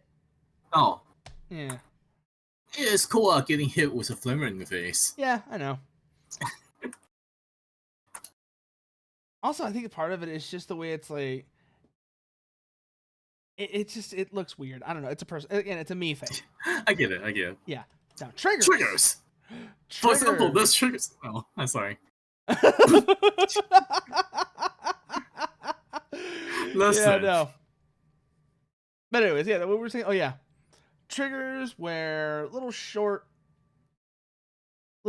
phrases that define. These are actually really handy because this is again like a sort of separation. Handy's not the word I'm looking for here. This is another thing that kind of embodies the separation between the two modes of play in Lancer, where it feels like triggers are entirely isolated from skills, right? Which is weird. Yeah, it's a little weird. Okay, I'll put it this way. Let's say you have a trigger of using explosive blow something out, like say you have blow something out with trigger. So you're expert at it using explosive, and you know structural weak points. Yeah. And you're very good at blowing up buildings or clasping a lab or whatever. Mm-hmm. Outside of your mech, because if you are holding a bazooka or holding a C4 in the mech, you're absolutely fucked and you don't know how to do it anymore. You don't have the skill for it. Yeah, no. Again, this is coming back to I don't like know how there's no interaction between the two halves of the game. Your knowledge somehow just stop applying the moment you hop into mech. It's sloppy. That's the word I was looking for. At first I described it as handy. Like, no, sloppy is the word I'm looking for. It's the opposite. I don't know why, this is the case. That's my biggest thing with Lancer. Mm-hmm. You hop into mech and your meat body doesn't matter anymore. Yeah. Yeah. It's like you're playing two different characters in two different systems. Honestly, you know what? If I was gonna run Lancer, do you know what I would do? Yeah. I would just make all the player characters, regardless of their backgrounds, be frozen tuna like C4621, where your body literally doesn't matter. It is a holding cell for you to inhabit between missions. Yeah, I mentioned the Armor Core 6 trailer earlier, and like I said, we saw how, at the very least, 621, it seemed like, again, there wasn't much of a body there when they weren't in the AC. That's kind of something I would do if I was going to run Lancer, where if you have those sort of like out of mech interactions, it's going to be largely not your physical body, if you will. It's going to be you're a bunch of half dead bodies hooked up on a LAN. I don't know if people like that. Yeah, probably not. Yeah, we played in the Necrotica for that basically. Right? Yeah, but no, it's the idea. It's the idea of that's how I would just resolve the sort of split between how triggers just don't matter. How triggers don't matter. By removing all of it, come on. You can do that without narratively making the players useless. Yeah. But that's the thing. The dissonance between the pilot and the mech is... Yeah, the dissonance is really weird. For example, like you said, blow something up. I feel like if you're going to have this hard split, you need to actually go down the list and make sure there isn't really anything that would result in that kind of dissonance. The problem is that's very hard. Yes, that is very hard to do. Or it's almost easier to have a hack stat that goes inside or use triggers in situations where the book says you wouldn't use triggers. Like in combat? Yes. That's the problem, if it's right? relevant, because triggers are too good for that. This is a flat bonus. Yeah. If they are both just like accuracy, then sure. Yeah, no, honestly, that's actually, now that we're on that I think is what I would do with triggers. Is I would make them, instead of a flat bonus, I would make them accuracy. I would make them work off the accuracy difficulty mechanic. But accuracy and difficulty mechanic have their own problem. When it applies to a 1d20 straight roll for like 10 or better, no matter how good you are at something, you can roll like shit. Yeah. And nothing can help you, despite your skill. It's still not perfect, but I think it's better. Yeah. Just me. Again, I'm introducing interaction to the two modes of play that the book doesn't want to be there, because I feel like otherwise it's kind of sparse. We can talk about for days, but it's not going to apply. That's the biggest problem. Yeah. The mechanics are the way they are. Yeah, they are the way they are. But you can kind of work around them to make things work better, I think. Make some minor adjustments here or there. I mean, at this point, we're hacking into a system. Like, yes, we absolutely are. And we absolutely are. But that's a bit more. That's a bit too much, yeah. Yeah. Or it might even be... No, let's not get into that, because we're going to be here all damn day if I do. If I'm talking about, like, how can we hack these to make them feel less weird?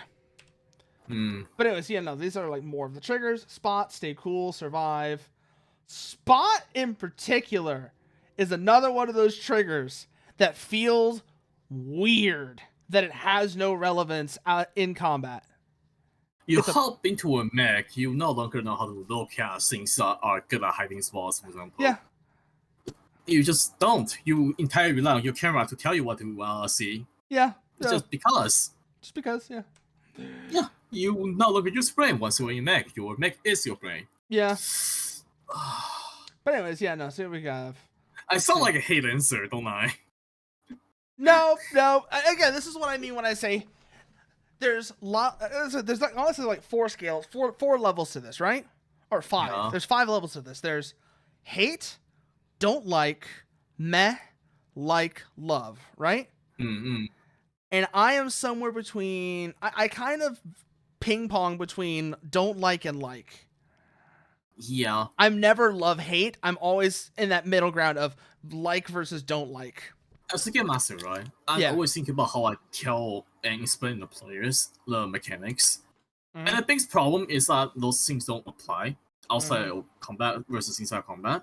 And so imagine I teach a new player how to play LANCER and tell them to make triggers. Yeah. And they ask me why they can't use spot inside combat. My answer would be, Yeah, exactly. Because I don't know how to explain it to a player because I don't understand myself. You don't understand. I don't understand myself. Yeah, no, it's tough. It's very it's dissonant. It's this big narrative mechanical dissonance. It's tough as a GM to teach new players when the mechanics are like this. I would say, like I said, I would say if I was GMing, I would do some little hacks and house rules to triggers.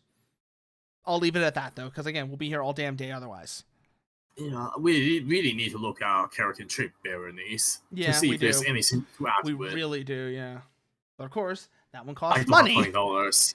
I do. I might get it. Oh, no. Like I said, I don't hate LANCER, but I don't love it.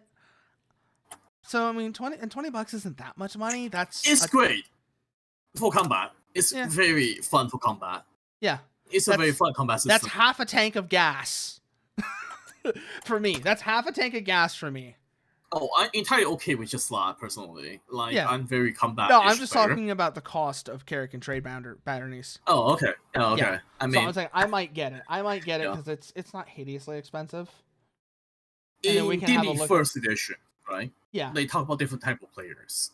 Yeah. There are players who care about those type of things outside of combat. And players just want to have face. Yeah. And there are different type of rules, like actors who like to role play, and people that just like to watch. Yep. I like to hit face. Despite being a role player, I like to hit face more than anything else. Yeah. I just don't like when there's dissonance between where we have mechanics that feel different like mechanics. Yeah, where it feels like you're playing two separate games. I don't like dissonance between the narrative and the mechanics. Yeah. Or as we put it in our own way, noodle narrative dissonance. God, I hate myself. I hate that word so much. I use that word. I know what it means, but I hate it. I took an entire degree and wrote papers about it, so I'm going to use it. It's way my right. Okay, but anyways, let's see here. And this is, again, remember what we said before about like the mechs and scale? This, I think, is one of the biggest pitfalls that a GM running this game can run into, is not setting, not conveying that sense of scale. It's very difficult, so that's the thing. Yeah. We as humans don't intuitively understand that scale. Yeah, we don't understand that scale. We don't understand the scale. But I feel like there needs to be some level of attempt to convey the scale you're working at. That this isn't, again, like I said, this isn't just a guy running around on foot. And this is also where I think something Merceau mentioned earlier about use infantry. Use infantry to really convey that sense of scale. I think that's one way. The problem is that infantry, it's very hard for them to get involved in a meaningful way. You can have them in the background and describe them. Well, and then you get to combat, it's like... Honestly, the scale of this? Not really, because the mechs and Lancer, again, they're small by mech standards. They're like 30 feet tall. Which but you're making enemies or allies that are like not in the mech.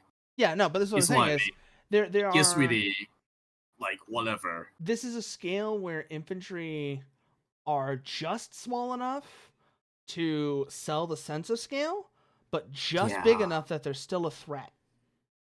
Yeah, but do you really want to have that type of threat in a mech game? Yes, actually, I kind of do. I kind of like the idea of it should not be a roll 2d6 to not die situation, right? Mm-hmm. But I like the idea of something that you might not see coming being a threat. Yeah, I guess. But I feel like for the time and energy of playing this game, there are better things to fight. Yeah, a little bit. I would say that because of how you're doing it, I would say you would have your enemies layout should be a combined arms force where you have like their mechs or whatever as like the key, like the center of it, but then you also have like infantry scattered between them. So in the GM section, there's something called a squad. So there are something called special classes where you can have enemies that are like human, squad or monstrosity. Yeah. So they do exist. They exist mechanically, and I'm saying that they're useful. That's I guess what I'm saying is that they're useful. Yeah. You don't want to have a situation where you're exclusively fighting infantry. You're right about that much, because that would get really annoying. But boring. Or boring. Annoying or boring. But either way, I feel like the most interesting thing is to throw multiple types of threats at the players. And this game has a lot of multiple types you can draw from. Don't just have it be, they're fighting all mechs, or they're fighting all infantry, or they're fighting all conventional armor. Mix and match things. Mix and match things to create an interesting scenario for them to deal with.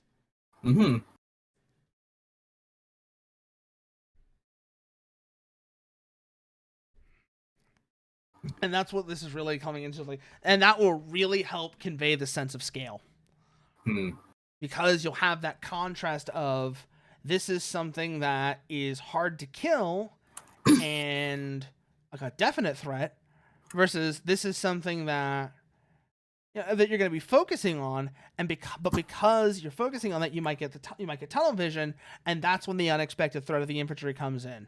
Not because they're like hidden away and it's like a trap, roll 2d6 to not die, but it's because the player's focus gets drawn by the big threat, but then the little threats, because there's enough of them to be dangerous, could maybe take them by surprise. Well, mechanically, there isn't really a separation between tiny enemies and large enemies. That's the problem. Like, a squad is just, say, bad mech. That doesn't have armor, really, at the end of the day. That's unfortunate. Yeah, because of the way that the system lays out. If you have a lot of humans, they are mechanically not all that different from the bad enemy mech. Yeah. that is really unfortunate, because like I said, that's like one of the things I really like is the idea of... Yeah, I get the point that you are coming from 100%, but the system doesn't really support it all that much. You kind of have to hack it together. I get that, yeah. Yeah, it's very hard for a... But I'm also the person who'd be willing to hack it together, so... Yeah, you could definitely give a squad a really big, like, nuclear missile launcher. Or not even that. Like, in the canister. You could give a squad modifiers that makes them, while they're squishy, they're harder to hit, they're harder to they're harder to see, all those kind of things. Yeah. That's, I think, is the main deficiency that squads have from the way you're describing them. Is they don't have any of the advantages infantry would have, where they're harder to see, harder to hit. They are harder to hit. There's something called strength in number, where they resist all damage that aren't AoE. So you have to AoE and hit them, and they will just eat shit. Yeah. Yes. But also, it's the idea that they're not. Also, the idea that like you can cripple a mech by hitting one of it, like by taking out its major systems, right? Mm-hmm. Infantry squad, you got to kill every single one of them or break their morale. There's some morale, but yes. Either way, morale system isn't supported either. Yeah, but you get what I'm saying, though, right? Mm-hmm. It might be like a situation where there's a mech that you take out, it's dead, right? You fired at that infantry squad, you did a lot of damage to that, but it might still be a threat. And I feel it's hard to convey that in the TRPG because an enemy is still around when it's still around. You can't just make an enemy quotation mark disappear and suddenly go like, oh, they're back again as a game master. That's not fair to the players. So it's a nice idea that doesn't translate well mechanically. That's unfortunate because, like I said, that's a lot of stuff that I think is really useful to be able to do. Because I get where you're coming from, so. Yeah, because that combined arms threat makes for a lot more interesting scenarios. Yeah, it definitely could work. Also, now we're getting into the ideas of size and how that works out as well here. This is how you get frames. You have to get the rank 2 license to get the frame. Size dictates how much space. Rank 2? Yeah, you gotta get the rank 2 license to get the frame. I thought it was rank 3, but okay. No, it's been a while. I think you have to do something else to get something else for rank 3, but for the frame it's rank 2. Okay. Oh wait, core system was it? No. Wait, what? No, I think it was something else. You think of core systems? Yeah, no. And then, like you said, you've got system points, core systems, weapon size mounts, and the kind of how that dictates your loadout. It's basically just slots that certain frames have. Yeah. So certain frames have a number of slots that are good for heavy weapons or light weapons or flexible. Yeah. Or whatever. It's a nice chart to have when you are making your own frame. Also, I think Compcom might handle that. Yeah, Compcom does actually handle a lot of that. Again, one of the reasons why it's really handy. Damage types as well. Compcom handles that really well. Because sometimes... I find it funny there are differences between melee and CQB. Well, I mean, think about it. Okay, so melee is like an axe or a sword, right? Like an actual melee, while CQB can have a little bit of range. I get it. So it's like a shotgun, for example, Yeah. So I mean, it makes sense. I guess. Yeah. For me, a bullet is a bullet. Like, I get it, but for me, a bullet is really just a bullet. Yeah, no, and flame storage of do heat damage. But yeah, no, this is it's a gamey thing, but it works. It works. It works. And in some cases, honestly, that really leads into the idea that being gamey is not always inherently bad. Yeah. What I'm talking about is actually damage, not type. Yeah. It's weapon type versus the damage it deals. Yeah, no. Damage. Yeah. 3 types of damage. Oh god, that reminds me. Armored Core 6 is bringing that back. And that's going to be fun. So, Armored Core, tangent. Armored Core has traditionally always had multiple types of damage, right? Okay. But it's usually only been 2.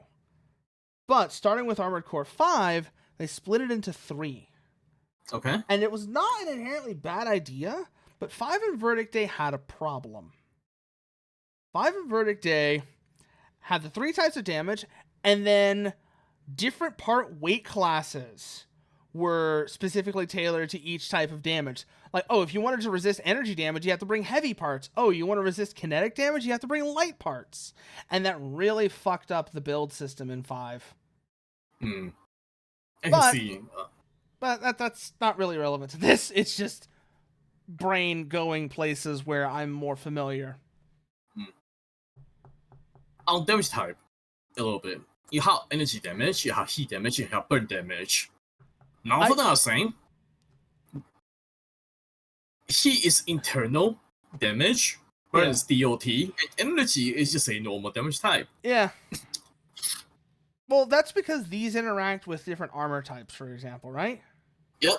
These are just for interacting with different armor types. I have no problem with that. Again, you might argue it's gamey, fun. But yeah, it's fine. The problem is how they use really similar word. Yeah. But the idea, burn is not always fire. But the idea is pretty straightforward. That these are keywords. These are keywords. What they actually describe is arbitrary. Yeah.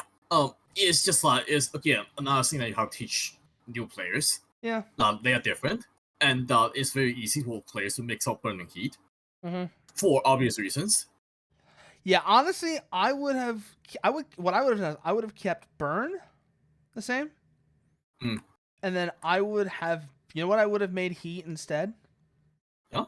I would have either made like piercing or something along those lines. Well, no, basically you can deal heat damage to yourself, and dealing piercing damage to yourself sounds weird. By the way, it's not relevant. It's not entirely relevant. But these are keywords that you have to like really reinforce the distinctions between so that players don't get them mixed up. That's relatively simple to do, though. Well, as long as they're willing to listen, anyways. It's more like having similar words that mean very different things is generally a bad design. That's also true. Yeah. It's like fire, heat, burn damage, all being different. You know what I mean? Yeah, I know what you mean. And then repairs. Repairs are interesting. Because I always feel like I forget they're there.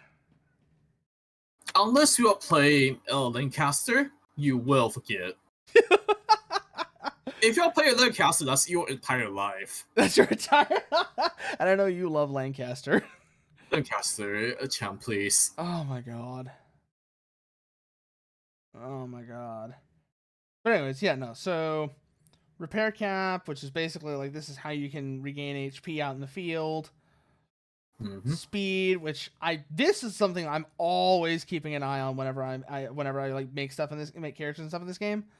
I want to go fast. I want to go fast as fuck. That's why like my main, you know what I like to do? I like to like really spec into that, and then also get rapid burst jump jet system. What's that mean? Rapid burst jump jet system is a module that lets you fly. It's really nice. I see. Yeah. And then here, sensors, evasion, how hard it is for shit to hit you. Sensors is like how far you can see things and do hacking. Hacking in this game is funny. I remember we were playing Wallflower. We abused the shit out of hacking once we realized how good it was. It's pretty good to the point where you can have someone that's a dedicated hacker. Remember, there is a frame dedicated entirely to hacking. Yeah. God. Heat can't. Oh, heat. Also, the fact that heat is a thing in the game, that's another thing I always forget until it becomes important, and then I was like, oh god, that's right, heat is a thing. Reactor stress. I was so bad about building up tons of... Well, here's the thing. This is why I love the Enkidu. The Enkidu is a frame that reminds you about heat because heat is important to its operation. I see.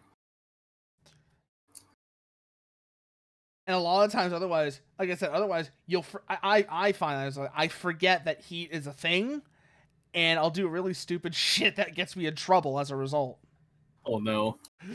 Where I'll like get way too damn hot and I'm like, oh wait, oh god. I usually catch myself like right before it ends up having consequences. But I'll be like, oh wait. Oh, how did I get here? Oh, that's how. It's a bit of like balancing act for having really powerful systems.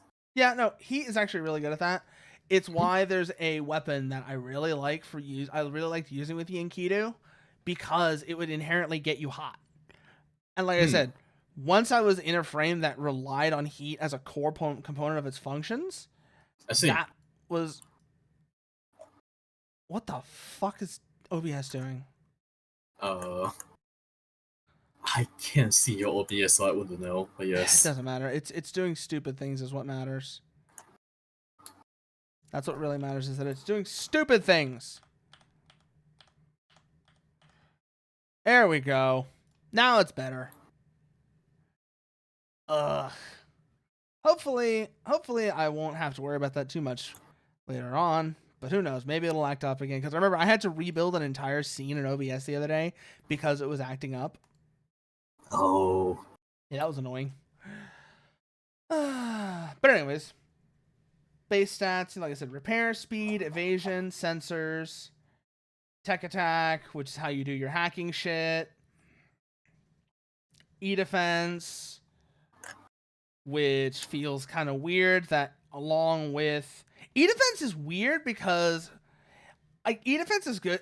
E-defense makes sense when you're talking about hacking, right? Yeah. But the guided bit feels like it would still fall under evasion. You know what I mean? I mean, guided weapons use different sensors to catch your location, and taking Tila falls under electronic warfare to disrupt that guidance system. That clarifies it. That clarifies it. Yeah, single player is magic defense, and guided weapons are magic attacks. Okay, you'll feel that makes a bit more sense. Yeah. Core bonuses. New core bonus every 3 license levels. You can always choose from GMS, but before you can get from manufacturers, you need to have this. I think is what you were thinking of with license level 3, Kogasa. Is in order to get core bonuses from a manufacturer, you have to have at least 3 ranks in that manufacturer's license. Yeah, that makes sense. That's why a lot of games, especially one shots, are license level 3. Yeah. Just so you can start with the core bonus. Aside from GMS, I mean, Everest is, our god and savior, but that's beside the point. Yep. And then we've got Grit, Hull, Agility, Systems Engineering, and you have 2 points that you can spend to improve those. Or expend on skills. This is all pretty straightforward. Basically, this is how you build your mech. It's relatively fast. Yeah, it's relatively fast. It's relatively straightforward. So actually, this is a part of the book that's really well spelled out. Really well described. I like this. This is a great little section right here. Yeah, the only problem is that you have to read every single mech to understand what you want to build. Yeah. Because there are a lot of interesting ones out there. But I mean, this is kind of the point. That's kind of the point. Yeah, of course. Yeah. But anyways, also, this is great. They give you an example as well. You have So you have here, they show the, license level 0. They have their triggers. They have talents. I feel like I never saw talents. Oh, there's talents. That's where they are. So you start at 3 rank 1 talents at license level 0. And then you can either increase their rank or get a new talent. Okay, that's what I was looking for. I missed that part. This feels like it's important. Class. It's very important, and there's a whole list of talents that really change how you play. Yeah, this feels like which it's is important. Completely unrelated to your trigger. Yeah, this feels you like can have talent in hacker. Yeah, no, and have no trigger. Oh god. I hate it. Oh no. Yeah, this feels like it's important and should have been given more space. You know what I mean? Yeah. This feels like it should have been given more space. Like this. It's a very small segment that have a really huge good. Stuff. This is really good right here. Mm. But this should have gotten some more space. Well, there's a lot of talents and there's a lot of mechs, so I get it. Yeah, no, maybe a little. And then here we've got, like for example, this is the example character, license level 0, their triggers, background. They have their equipment, their like personal equipment. This I always felt like is a little weird, but probably makes a little bit more sense when you actually look at it in the examples of equipment. I always forget that you have personal equipment because it's very rare. Very rare that you actually end up using it, yeah. It's very rare that you end up using your extra rations. Yeah. In the mission. But, anyways, so 2 points in the mech skills. They put them both in hull, which means they get a bonus there. And then this is the build they have. This is all pretty straightforward, standard, like standard Everest. They give it a name. They give it its weapon loadout. They put the 2 points into hull, which gets them some other little bonuses, plus 2 HP on top of the base stuff, base values. Yeah, bring 2 tactical knives.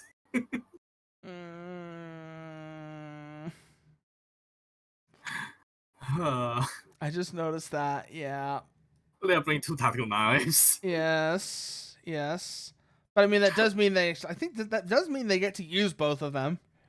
Dual wielding, yes, just like Kirito from our favorite anime. It's obviously, aha. I'm here to pain. I'm going to fucking kill you. I will kill myself as well, don't worry about that. Oh god. Okay, so let's see here. So now rank 3, like license level 3 shows how they've developed. Their triggers get higher. The trigger values get higher. Their skills, they put 3 more points into hull. Talents have ranked up. They also grabbed the new talent, Infiltrator. They got the core bonus from IPSN, and they changed over to the Raleigh frame. Yeah, and got Manonia cannon because that totally works. Wait, what? They got the Mjolnir. I see it. Yeah, the Mjolnir cannon. It's a really fun weapon, but it deviates a lot from their Everest slide idea. It shows you how much you can change at no cost. Type 3 projected shield. System trauma. I swear to God. Somebody made an edit of the Armored Core 6 trailer with like Lancer callouts and such on it. And that's all I can think of whenever I see Type 3 projected shield is that fucking edit. It's a good edit. It's a legitimately good edit of the trailer, by the way, but good lord. I had that shit just stuck in my head. Absolutely. The structure of play is interesting here. Ah, yes. It feels a lot like a lot of fear systems in Japan, where they have pretty set steps. Pretty set. That doesn't really come to play. Yeah. Unfortunately. Different sections of play that don't interact with each other. That is, ironically enough, very Japanese in its structure. Well, Japanese ones actually have interactions. Unfortunately. The different phases here, right, of briefing, preparation, and reserves, which is like, okay, are a little bit like preparation. They are all part of preparation. Yeah. For the actual part that matters, which is boots on the ground. It really does similar lack. It really just again, it's that lack of interaction between the different modes of play, between in combat and out of combat. Yeah, we have something really similar in Shadowrun, where you brief with Mr. Johnson, you prepare depending on what you learn from Mr. Johnson, and you poke around to make sure Mr. Johnson is lying, because they're always lying. Of course, they're gather your supplies, and then you go in for the Shadowrun. Yeah. Where that's the middle matter half the time. And that serves as a bridging aspect between the two modes of play that Lancer lacks. I mean, technically, right, this is that part of the aspect. This is the entire other combat. Very bare. It depends on how much you do. Yeah. Like, if you really get down to it, you can have entire preparation and reserves gathering. Yeah. To be like, say, going to a political party, a ball game where you have to dance with other people, interact, socialize, be a social butterfly, gather your supplies information to know who exactly you're hitting. Yeah. You could have a whole thing about it. Yeah, you could, but that requires a lot more work on the GM's part than some other systems would do. Because of the way that the game is set up, you have triggers, and triggers are something that players define. A lot of times they bring this is where triggers could be used. Yeah. Skills. The problem is that triggers really specific, so you'll end up having nothing. Nobody in the party having triggers that apply to say a dance, and everyone just T-pose and roll a D20. I love that idea. It's just you go to a gala, like the Met Gala or whatever, and you just all just T-pose. A giant dice rolls down from above.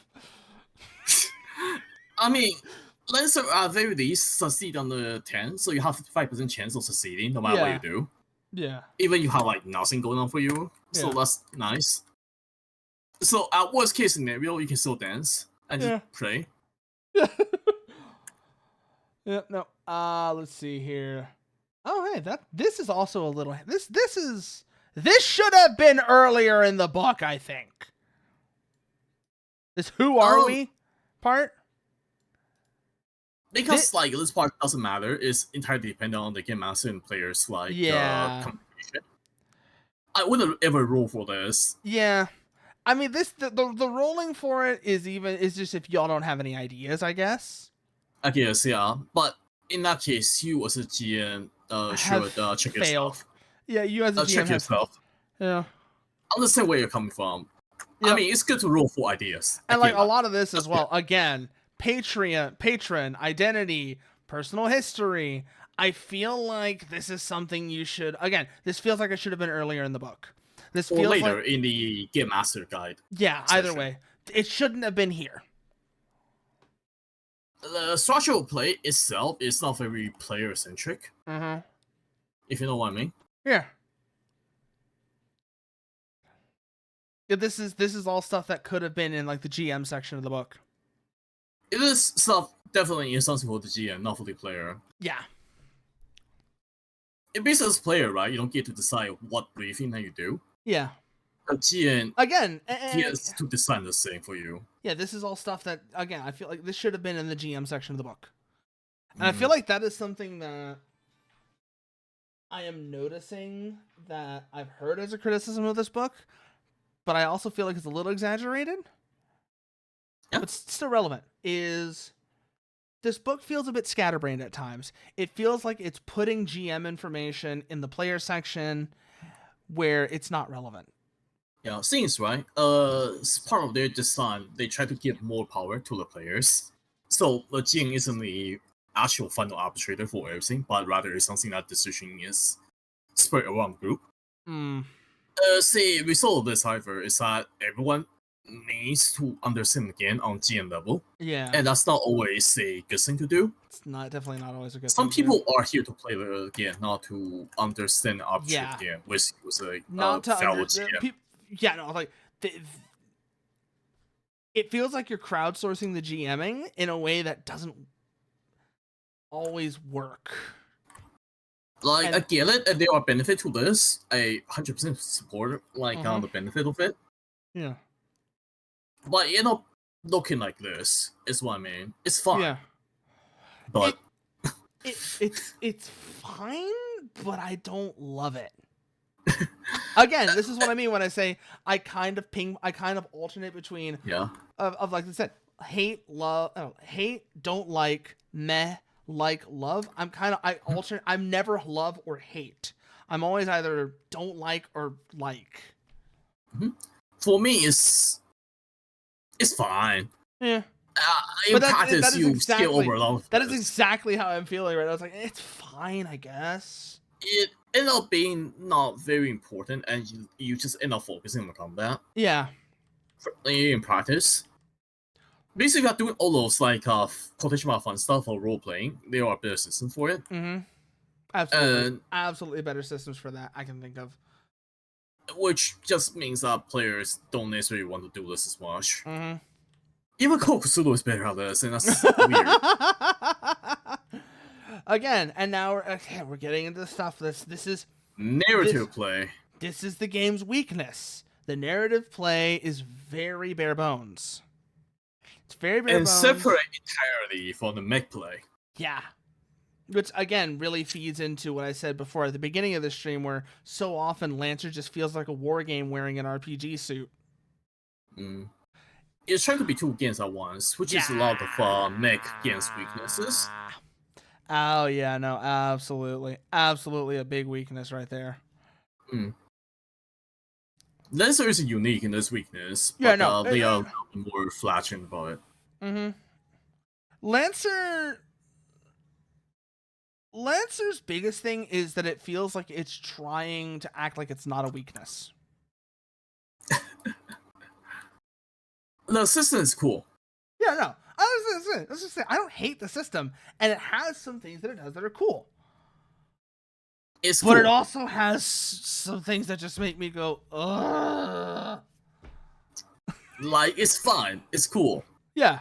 That's what I said. My ultimate verdict on Lancer is just, it's fine, I guess. It's trying to be Fate.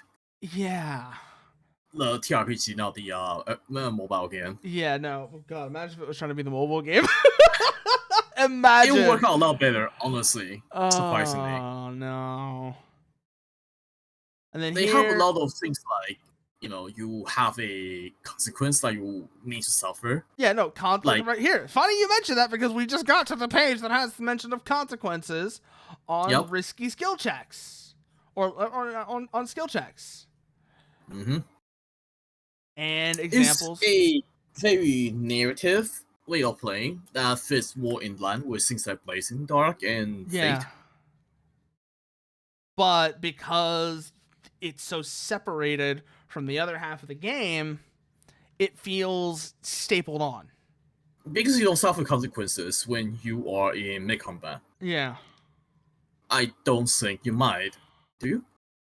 That doesn't look like you do. I mean, like I said, this looks like it's an entirely separate thing from like the actual like mech combat part of the game. I'm not sure if you suffer like consequences in combat. Is one thing. Oh no, we haven't gotten to that part. We'll see when we get to that. A lot of consequences are the only real way for a game master to respond to the players. These NPCs don't add on their in narrative play. They are basic backdrop. Yeah, no. Everything that you engage is player based. It's very player centric, and it takes a lot of agency out of the world. Yeah, and it makes everything just feel very stiff.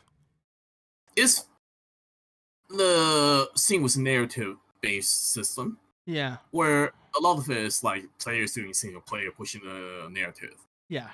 It does have the result of taking away a lot of the world's the settings, the realm's own agency. Yeah. The world doesn't really have much they can do. It's all entirely based on the player. Yeah. Which some people do like. Yeah. I mean, we saw Merceau. Merceau said he does. He's so much as said he does. He likes the very split sort of design. We don't. I am somewhat neutral on it. I think it can be done better. Yeah. Is usually where I come from. And then, like I said, down and out, how that works. and very nice art. I like that, actually. I like the art on that. That's one thing I will say. Also, I've said before about I've mentioned about Lancers. I do like a fair bit of its art. It has moments where it feels a little but they're not common. I'm generally really okay with art, just in general. Yeah. I don't have strong entire opinion about any art. Yeah. For me, arts are all great. I'm not picky. Yeah, no, but it's again, it's like I have nothing against the art in this game, generally speaking. Now we get into downtime, which, like I said before, just feels like there's not much to it. It's fun. It's a matter of picking whatever. Yeah. And roll dice and the RP a little bit in free form if you want to. Yeah. I guess I wish there was not just more to it, but again, like I said, I wish there was more persistence to it once you got into combat. I mean, you technically gather resources. Yeah, I guess. For combat, it's part of prep. You do get stuff like, additional ammo. Yeah, additional resources, additional gear, all of that.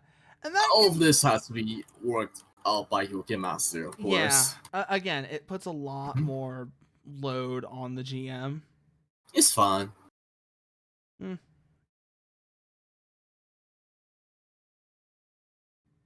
Yeah, I guess it's fine. It's just that, like I said, overall, I feel like it could be done better.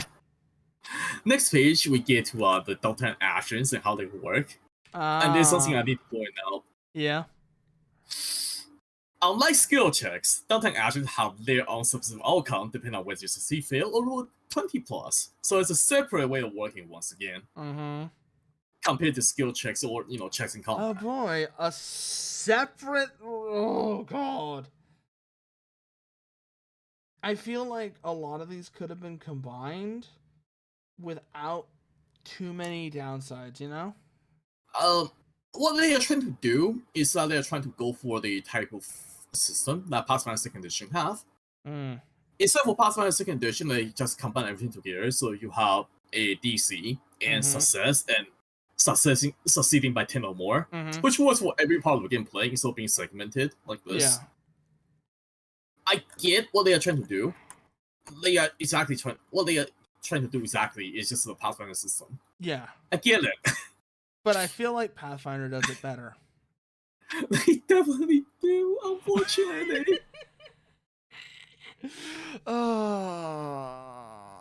I get where they're coming from. I feel bad. Yeah, no. Because, like I said, the concept isn't entirely bad, but it feels really segmented in a way that is unpleasant. There are some fun downtime actions, like power out of cost. Like you always suffer a penalty. Yeah. So you just don't roll, and I like that. Yeah.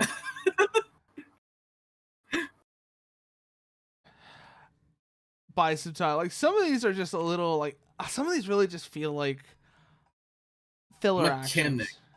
They are pretty mechanically focused. Yeah. Which requires the players to also understand what they are trying to do. Yeah. And then roll for it. So the player has to be cognizant of their action. Yeah. Which is fun. But it doesn't mean that in middle RP you are asking them to read a session. Yeah. To figure out what they're trying to do. And again, this I feel like comes back to one of the biggest problems of Lancer, is that on at least everybody involved in the game has to have at least some GM level understanding of the game. Yeah, because GM isn't deciding any of this. You, the player, are picking one of the downtime actions. And unless you're doing something else entirely, which the GM has to make out on the spot. Yeah. And I feel like I'm not a big fan of that. I get why people would like it, but I'm not the biggest fan of it. It's hard because you are now asking a GM to make a fail, on success, and on critical success. What happened? Which is not bad. It isn't that bad, honestly. No. But I mean, I feel like I don't like it. I guess is the thing. I don't like how that feels. It also goes into something else entirely, like organization. So you can have your own company, You can start all your company with different focus and stuff like that. Yeah. And all of this is in downtime session, and so its own session. Yeah. and that just feels like it could turn into a fucking mess very fast. Is just like you sometimes forget that you have organizational business. Oh yeah, no, that is exactly what happened. That is exactly what happened when we were playing Wallflower. When I was playing Wallflower with Marceau, is like a couple of players had organizations or whatever, and then completely forgot they exist. They were a thing. You see the problem here, right? Yeah. Yeah. Yeah. That's... In World Art System, right? Your organization would just be a 5-point venture like investing. Yeah. It would be part of your character's skill. Yeah. For example, Empire have you heard, which you can invest point in. Mm-hmm. It's very straightforward. In this, you downtime roll dice. Also, only every master is in downtime. Haha. Yeah, no, it ends up just feeling really clunky. I get what they're trying to do, and it's nice that they have it really just shows how important execution is. Because the idea is sound, but the execution lets it down. Well, we're not here to trash on LANCER. We're here to learn. Yeah, we're kind of here to but I mean, we're gonna and now we get into the part the game does well. Very well. Very well. Yeah, no. It's the reason why we're here for LANCER. Yeah, the entire reason we're here is just this. It's just this. Yeah. And all of this is pretty straightforward. And also, now we actually get to our size categories and what they mean. So most mechs are size 1. A few will be bigger sizes. I think there's one. I think size 4 is very weird. Yeah. It's the weakness of using the hex system. Yeah. And having something that's size 4. Yeah. You can tell it's 4 across, but it's a lot bigger than that in every other dimension. You end up with this weird sort of triangle rather than it being not exactly a size 4 in certain aspects, but you get it. Yeah. I'm saying. It's size 4 is 3 axis, so it's good enough. Yeah, no, I mean it works. It's just really kind of weird. Hexes for you. Yeah, hexes are weird. Yeah. Using hexes for size measurement is always going to be a weird thing. Yeah, you can't really help it. Yeah. Also, size 4 doesn't come into play all that often. Yeah, no, I think there's one size 4 thing in the entire base game. Yeah. At least that the players interact with. There's more that are non-player things, like flyers, for example. Yeah. But that the players have access to, I think there's one. But again, that shows the kind of the downfall of requiring players to have at least partial GM knowledge to play the game. I mean, it's fun. It's just that the sizing is also preventing a lot of fun stuff, like the wall from Ace Combat. You can have this. You can't have Arms Fort Great Wall. I mean, I guess you can. Who just represent different segments and parts using different sizes. Yeah, maybe. Daisy chain. God. Yeah, no. Combat, start, combat, end. This is all pretty straightforward. Turns are the overall... turns are the individual things that each player gets. Not individual actions, but, the clump of actions that players and then the GM do. And then that's all grouped together into rounds. That's all pretty straightforward. It's interesting that players always get to act first. Yeah. As opposed to Necrotica, where the GM always gets to act first. Yeah, I remember we ended up not doing that when we played Wallflower. We actually did have initiative. Yeah, so the reason why this difference matters is that in Necrotica, moving first is not a good thing. Necessarily, you do get a first strike, but that also means the players get to react to what you do. Yeah, much easier. There are pros and cons for this type of initiative. A fix. I guess I'm just.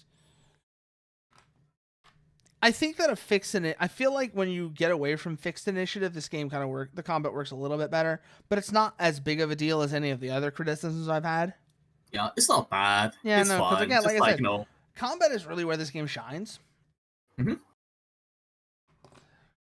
And then, like I said here, this is really just also, you can think of turns, basically, think of turns and rounds as like your timing increments. Again, much like Necronica, where you have however many action points, and once you get to 0 on that action bar, that's a new round. This is basically the same thing, but more fixed. It's like passing a ball back and forth until you're done with that round. Yeah. I feel like we don't need to dwell on this. We don't need to. Every RPG on some extent works to that, yeah. So who cares? It's fine. And now this I think is actually kind of interesting. So you get to move, and then you can either do 1 full action or 2 quick actions. I like this actually a little bit. This is just D&D 3.5. If it ain't broke, don't fix it. You can either get a full action or the standard action plus the instead of like having separation between standard and non-standard. This I like. This I don't mind. Sure, it's not original in any sense. So if you're like, oh, I want something original, this is not what you want. But again, it's a case of if it ain't broke, don't fix it. It's also great because you can trade actions down. So yeah, for example, you can trade quick action. The fact that there is a linear conversion as well between different types of actions. Yeah. Because sometimes they'll be like, oh, they'll have this same sort of structure, but it'll be like, oh, a full action isn't, you don't like break a full action neatly into 2 quick actions. It's some weird other. Not to shit on D&D 5e again. But the biggest problem with D&D 5e is that you can't trade an action for a bonus action, and there are things only bonus action can do. Yeah. So a lot of times you end up having players going like, but I want to use my quick action. Can I use my big full action for this? The default answer and always will be no. Yeah, and that's really weird. Yeah, no. We don't have that concern here. Yeah, no. This is much cleaner. And I feel like was a mistake. Yeah, no. Oh, absolutely. It was a case of trying to fix something that wasn't broken. I get where they're coming from, but the way they implemented it was just bad. Yeah, no, it was sloppy. Again, not to shit on 5e. Yeah, not to shit on 5e too hard. Now, movement. We talked about movement. How you have. There's also 2 stages of movement, by the way, just to mention real quickly. Oh yeah. Yeah, there's movement and boosting, and if memory serves me right, boosting is a quick action. Explain. So boosting, what it lets you do is you can move your speed, right? You move it over space is equal to your speed, but then you can also use a quick action and boost to move up to that again. Okay. So that means, that would be one of your quick actions right there. I overcomplicated it, but basically it means that there is a quick action that is also movement. Yeah. That makes sense. Yeah.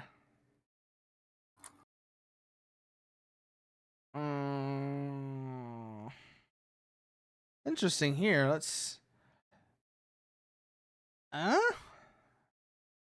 So boost is different from standard move. Yes, and there are abilities like I had to read this next section here real quickly. Actually, I had to look at this next section here because it took me a second to parse it. But no, it makes sense.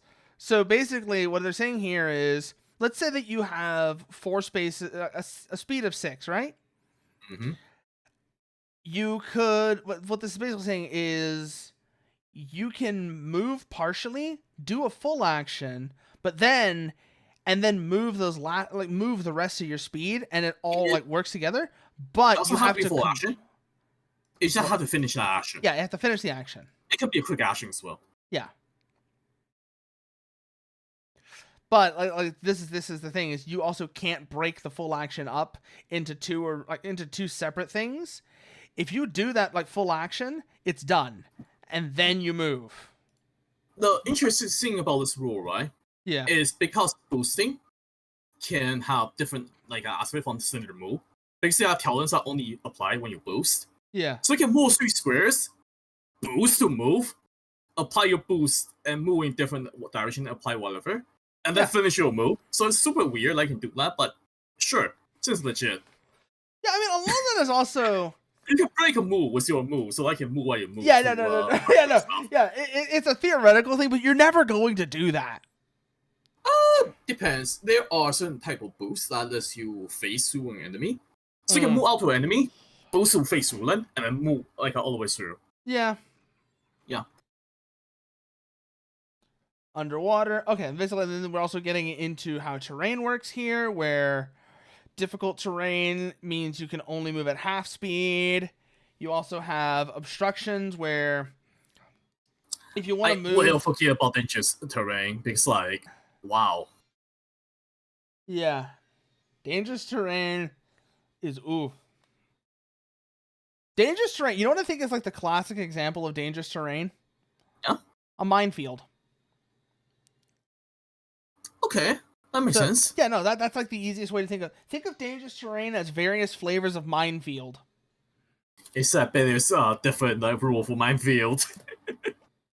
Oh my god. I wouldn't put it past the skin. That's a problem. Are we absolutely sure like minefield doesn't have its own rule? Oh my god. If it does, then it does. But that's That's that. We'll get to that part if we get there tonight. We are actually making decent progress. I don't think we're gonna get through all of the book tonight, but we are actually making a decent little run through most of it. Mm-hmm. If we get to like the core of the mechanics, I think that's fine. And then like the rest of it's like, you know, like the bits of like different mech types and such, that's fine, whatever. Mine is a weapon type. Wait, what is a weapon type? It has its own rule. Mine, like minefield. Oh, it's God. A weapon type and it has its own rule. It's a type of device. I'm so sorry. I remember something like that. Oh god. But anyways. So then we also have how different attacks are split up. How, for example, this is actually an important thing to remember. It's like how cover is affected by different attacks, for example. Mm-hmm. So range attacks take a penalty from cover, but melee and tech attacks ignore it. And so that's sort of like the trade-off. Then you also have your various range things. This is one of the things that really makes me feel like this is a very wargamey part right here. Yeah, this is very wargamey. They use a lot of really wargaming terrains, that's why. Yeah. But this isn't all that different from like your usual D&D or other fantasy games where you have spells that does the same thing. So like I get it. Everybody's spellcaster in Lancer. Yeah. Where your spell is swing a grenade. Yeah. And call it fireball. Fireball! Boom! Blast and burst seem kinda... Is the difference between the PPAOE and AOE. Oh. That's the only difference. It's PPAOE versus AOE. Mm-hmm. Burst effect is ongoing. It moves with the character at its center. Yep. What does PPAOE stand for? I don't remember. I just remember what it means. Give me a sec. PPAOE. Okay. Point blank. Point blank. Yeah, no, okay. PBA. So it's AOE centered. It's AOE centered on the caster, basically. Usually, yeah. Yeah, okay. Sometimes you just have to clue yourself in area, but that's rare. Okay, so that makes more sense. That makes more sense to me how like burst and blast are different there. Yeah. This actually helps a lot here as well. This bit right here. This little illustration helps a lot with understanding burst versus blast, where the blast is separated from whatever caused it, whereas the burst is not. The cone illustration triggers me. The cone illustration I hate. The one that's going diagonal. Yeah, no. It's very rough for me. It's very sloppy. It's very weird. I get it because it's exactly 3. Yeah. And it does start with a width of 1, so it fits the rule. I get it, but I hate how that looks. It's another weakness of hexes. How does Cone 4 work? I don't want to know. How do you even do Cone 4 diagonally? I don't want to know. Line of sight. Oh, hey, this is actually kind of important right here. Yep. Basically describing how things can break up your attack. For example, let's say that you had a cone, but there was a wall here. This section of the cone wouldn't be able to do anything. But then we get into things like arcing and seeking, where they can be, they have the ability to mitigate that issue. For example, an arcing weapon, you can throw it over a wall, right? Yep. But again, like the example they gave here, the attack must still be physically possible. That's something that unfortunately is going to come down to GM fiat, but which is fine. Yeah, it's fine. Invisibility, lovely. You have the flat 50% or missing something as invisible. Yeah, invisibility. Oh, this is something that I would just give to infantry by default if I was doing it. Is using invisibility. Infantry would maybe not necessarily by default, but they would have. The problem is infantries have heat signature usually unless they're zombies, so it's very hard for them to make point of view to say that infantries are invincible because they are the most visible things usually.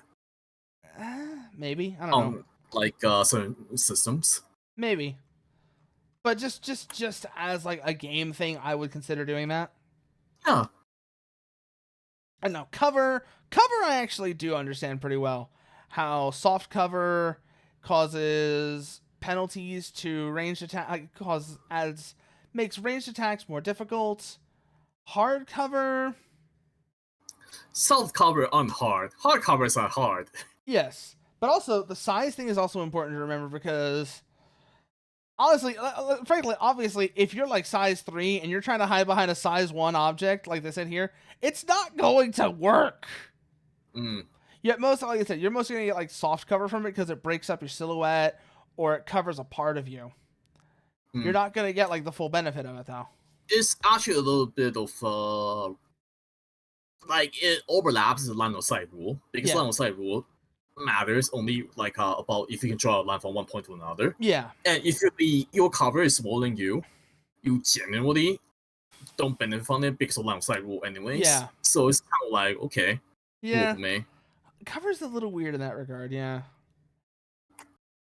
Cover's definitely I get what they are coming from, but it feels irrelevant. Yeah, it really feels pointless. It feels like hard cover in particular. You think instead of just hard cover as long as it's your size or bigger, should just break line of sight. You know what I mean? I get it. Like I do get it. So yeah, which honestly, it does mean that if you have a 2 segments of covers, one size 1, one size 2, and they cover you entirely, you are still not covered with your size 3. So I get it. So that works. Yeah, I see where they're coming from. And then we've got how cover works there, showing checking for cover. Line of sight, basically. Yeah, it's literally just line of sight, and so the whole thing feels redundant. I get it. I understand. It feels redundant. It's because we don't have height in this game. I get it. I mean, you'd think that size would cover that, right? You would think that size would cover height, but I guess not. It's why they have the rule about smaller size can cover for large size. I get it. It's fun. Yeah, I guess. I just think it feels redundant. Yeah, let's never mention about space combat and how that works. Never, ever mention that now. And angles. No. I go dip down. What do you mean I can't do that? And then and now we're back to heat and burn and how these drive you insane. I barely remember what's burn. Burn is basically damage over time, where every round you would take that damage until you make a successful engineering turret to clear the burn. Yeah, burn isn't fire. I still need to remember that. Yeah.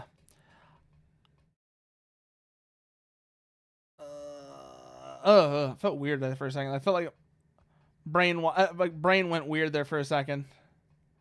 Okay. Yeah, no, but anyways, point is burn is actually pretty straightforward. It's just the terminology is a little weird. It's poison damage. Basically, it's basically poison damage. It is quite literally poison damage. Yeah, in Pathfinder term, we would call burn persistent damage. Yeah. And then heat right here, which doesn't count as damage, ignores armor. It is stress for Dark's Dungeon. Oh No, god, yeah, no, basically. It really isn't, but I get it. Yeah. It's a separate HP bar. Yeah, no, it literally is. It is literally like heat in terms of heat damage. I like heat as harm. Because remember, you can inflict heat on yourself as well. Yeah. That's actually where it comes from usually. Yeah. I find that funny because they say it's most often inflicted by electronic warfare, but no, it's not. Unless you're using electronic warfare out the ass, it is mostly going to come from you do it to yourself. Mm. And then immunity, basically that just means, that won't happen. That won't hurt you. Mm-hmm. Actions, we already talked about. Quick actions, full actions. How boost is a quick action. You cannot perform the same action more than once in a turn. Yeah. Which is important. Yes. That I'm going to forget all the time. This is why, for example, remember that one Everest we looked at that had 2 tactical knives? This is why they had 2 tactical knives. They can use them each as a separate quick action. Really? Are they both the same? Would they both be a same action, so? No. To attack? Because the first quick action is attacking with the first knife. The second quick action is attacking with the second knife, and that counts as 2 different actions. Huh. That is not very clear. That's a problem, right? Yeah, no. That's just something I remember because, like I said, I have played a bit of this, and I remember that's the way that works really well. That's not works really well, but that's the way that generally works. I see. For me, right, they are both attack actions, so I go like, okay, just now. Yeah, no. And then here also we have list of quick actions. Remember what I said before about boost, and then grapple is another one. These are all quick. This is what we described as quick actions. Quick tech, which is a quick action tech attack. However, this is a very important caveat here.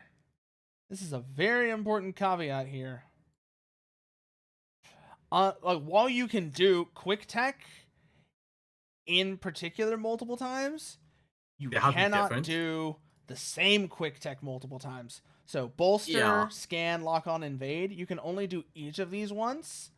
But you can do more than one of these as your quick actions.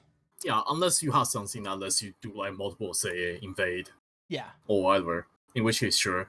Yeah. Then you see full actions. These are actions. This is full tech, where full tech is basically choose 2 quick tech options or a tech option that requires full tech to activate. You have stabilizing, which let's say if you get hit by something, right? Let's say you get hit by something that does a lot of damage. You can stabilize as a full action to reduce that damage to a somewhat significant thing. Really? Wait, no, that's brace I'm thinking, not stabilize. Shit. Yeah, because stabilize is, if I recall, heal all I'm your looking heat. at it right now. Yeah, no. Stabilizing or heal all your HP. Yeah, stabilizing is either you clear heat, you restore your HP, you reload every weapon that's reloading. Basically, and then you pick an option. Yeah, you choose one of these 2 and then one of these. Yeah. And then here you've got other various options of quick and full action types. Overcharge, which lets you perform an additional quick action, but you take heat. And as you do it, you take progressively more heat. So the first time you take 1 heat, then you roll a die for how much heat you take, and then the die gets bigger. Yeah, overcharge is very important. Yeah. This is how you really do the alpha strike on someone on turn 1. Also, remember I said before how I got stabilizing and brace mixed up? Here's bracing. It's a reaction, right? Yep. I remember talking about this with Jill when she was playing. But Jill was getting absolutely hurt by the enemy boss. I suggest you can brace, That must have been awkward. That must have been really awkward to try and explain. It was great. No, it's great. Just like brace. Don't die. Oh, yeah, no, okay. don't die. Yeah, no, just brace. Just brace. Have you It'll be considered fine. not dying? Yeah. Yeah, no. Have you considered not dying? I love that. I love that. It is very powerful as a reaction.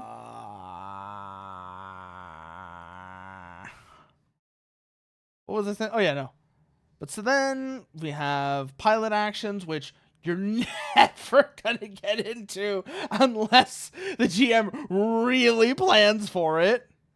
Like, or if it really feels like sabotaging yourself. Yeah, this is all stuff that like it's here, yeah, but there's like no reason to ever do it. I ain't going to leave a safety of my gear so that I can die in one hit. This is one of those other things where it really just you really look at this and I'm like, this is really relying on the GM giving players a damn good reason. I do get it. Yeah, no, I get why it's here. No, you do this in Guntan Battle Operation 2 all the time. Yeah, no, and again, like I said, I get why it's here, but a lot of the time it feels like the players are never going to do this unless you give them a damn good reason to. Like bombing enemy base, which if you don't do properly, the Zaku just got you to 5 minutes. This happened to me twice. God damn it.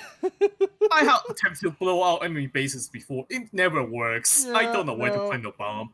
Oh, I know I know where to plant the bomb, but yeah, no, I know what you're saying. But yes. And then you have... This just reminds me of like Battle Operation 2. I don't know why. Then we have more of these actions, which again, I feel I'm just never gonna use this. The AI jockey? Tag. Yeah, jockey. Jockey, I don't know how this is going to work. I gotta be honest. Yeah, I don't know how jockey actually works. So that's the thing. So you're like right next to the mech. You make it as a full action, right? So you just take out a knife and just jamming into a giant mech's like. No, you for example, let's say that you're standing on the roof of a building, right? Yeah. Or you climb up the side of it. You basically climb up the side of it, try and find a hole in the armor, pry it open, and then like throw a grenade in it. That's an example of jockeying. Titanfall actually had a mechanic like this called rodeoing that actually explained it pretty well. There's one problem. None of this is related to your gear at all, so you can just do this even if you don't have anything. So you can just leap onto a mech and just go rip and tear with your bare hand to do 4 kinetic damage, which can sometimes be greater than whatever you're doing in a mech. Yeah. And I don't understand. How are you doing this with your hand? Yeah, no, this feels like something that damage in particular really feels like something that you should have to have relevant gear in order to do. Right? Yeah. Shred and distract, I can kind of get behind you being able to do this regardless of your equipment, right? But damage feels like you should have to have some kind of relevant gear. I feel you need some kind of gear regardless to, say, rip open the wiring and paneling. Yeah. And in the first place, those shouldn't be outside. Yeah. But honestly, I would say as a GM, this is something I would actually consider doing. Is like, I would bring it down to where, unless you have relevant equipment, your only option is distract. Yeah, and on the other hand, right, if you have a swarm of enemies, why don't they just individually, instead of fighting you as a swarm of 10 soldiers, which is like 2 HP. Yeah. Separate to 10 guys and deal 40 damage to you. Yeah, no. Which will absolutely kill you. It really is just, it doesn't make any sense. I don't understand. I don't get it. Yeah, no, it feels like a gap that should have been addressed. Right, because this means that you can fight against a Mazinger by having 10 guys. Just have 10 guys just climb on and Yeah, like, just have no fear about your life. Just go in, you can do 40 kinetic damage if you're lucky. I want to see that actually happen now. just to watch like whoever it happens to just be like fucking stunned. By the way, you can only shake out a single guy with a contest check, which is full action in the mech. So if multiple guys jump on you to jockey you are fucked. No. As the GM, I would be like, no, you get to contest each individual jockey. I would let you do that. Because otherwise that's just sense, right? That's just stupid. That would make sense. Oh. Yeah. But yeah, this is the funny part. Yeah, this is all just like, again, like I said, gaps in stuff that we're noticing that we would exploit the shit out of or have to close as a GM. Or both. This is why you really don't want to get too much into pilot versus human versus I know. like mech in this game. This gets very silly really fast. It gets really dumb. Again, okay, we have a quick reference sheet. This is probably the page that most people, honestly, if I was going to tell anyone, this is the page they should have up in the middle of a session. Because this is a quick reference that lets them know, like, hey, this is stuff that's relevant to you. This is really good. Like, I used this when I was watching, like, a Hobna's game. Yeah. Statuses. I will admit, Rousseau showed me Rousseau, when we were playing this, when he ran it, we had a bunch of, like, little icons for it. And it's dumb as hell. It's dumb as hell. But do you know what the danger zone icon he had was? Nope. It was an F-14. And highway to the danger zone. And it was just like, that's so goofy. It's so dumb, but I loved it. It's a very easy way to invoke danger zone. Yeah, absolutely is. Since you're over age of 25. Yeah. And then, like you said, you've got your different types here: engaged, exposed, hidden, invisible, prone. All your various statuses that it's very nice to have a quick reference to. Mm-hmm. Shut down, immunity to all tech actions. These 2 pages right here, invaluable, absolutely essential. Like this, at first thing I would say mid-set, if I was gonna, like, when I was starting the session, we get to combat, tell everybody that has it open, go to page 76 where you're gonna want it. Then, like, 76, 77, we have various, statuses, conditions, lock on, all of your combat terminology. This is stuff that really, I feel like, in a physical version of the book, should be, like, something you can, like, take out of the book and has, like, a separate cards. You know what I mean? I mean, people do print pages out. Yeah. Oh, actually, these 3 pages, these 4 pages right here, 76 to 79, should definitely be printed out. You should definitely print them out if you're gonna be at, like, a table, so that I did this for D&D as well. I just print out those, like, reference sheets and just pass them around people. Yeah. Dominator even. It's and then we have structure damage. So, I mentioned before how, like, mechs have HP FHP, but on top of that, they also have structure. And every time you take structure damage, your HP resets, but you also have to roll on the structure table. It's like light bars, but losing light bar gives you damage, like, that table. Structure damage. System trauma. Oh, God. So, glancing blow, system trauma, direct hit. Direct hit is interesting because it has progression within the... Actually does vary depending on how much structure you have left. Yep. And then crushing hit, you're just fucked. I just lose twice your light bar. Yeah, structure damage, crushing hit. Yeah, you're fucked. And then overheating. How do you check for the damage table? Oh, what do you mean? What?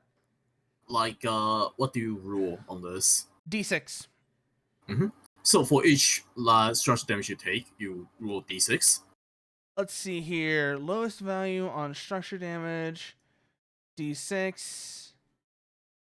Let's see. Where does this go? Players have 4. How many D6s do you...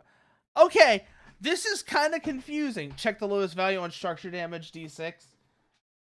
I don't know what the hell that means. Does that mean that you roll 1d6 on the first structure damage, 2d6 on the next one, 3d... Per point of structure damage marked, according to the thing on top. So it's 1d6 per point of structure damage marked. Okay, that makes... Let's say if you took 2 structure damage already, and you take another structure damage, that would be 3, so you roll 3d6. Yeah. And you get multiple ones, you are the... You're done! Yeah, no. It's also the lowest value, so if you get even just a direct hit... and okay. And now that I know that, that's also how heat works as well. Because heat, when you overheat, it's going to do the same thing. Okay. Yeah, reverse meltdown. That usually just kill you. Yeah. Overheating, you have your stress. As you overheat, you build up stress. This makes more sense now that we know how structure damage works. Wasn't there something that makes you lock the pilot inside the mech? And then you can get it into reactor meltdown, so just get cooked. I wouldn't be surprised if there is. I remember there's something about that. Something really dangerous that you should avoid. Yeah, no, I don't know what it is, but probably, yeah, no. We are probably not going to get to it tonight, because we are just kind of like getting into like the core mechanics here. So like, this is, what happens when you die? Do you like get cloned? If you get cloned, do you have like weird quirks on the clone? Right, you can actually get cloned in this world. Yeah.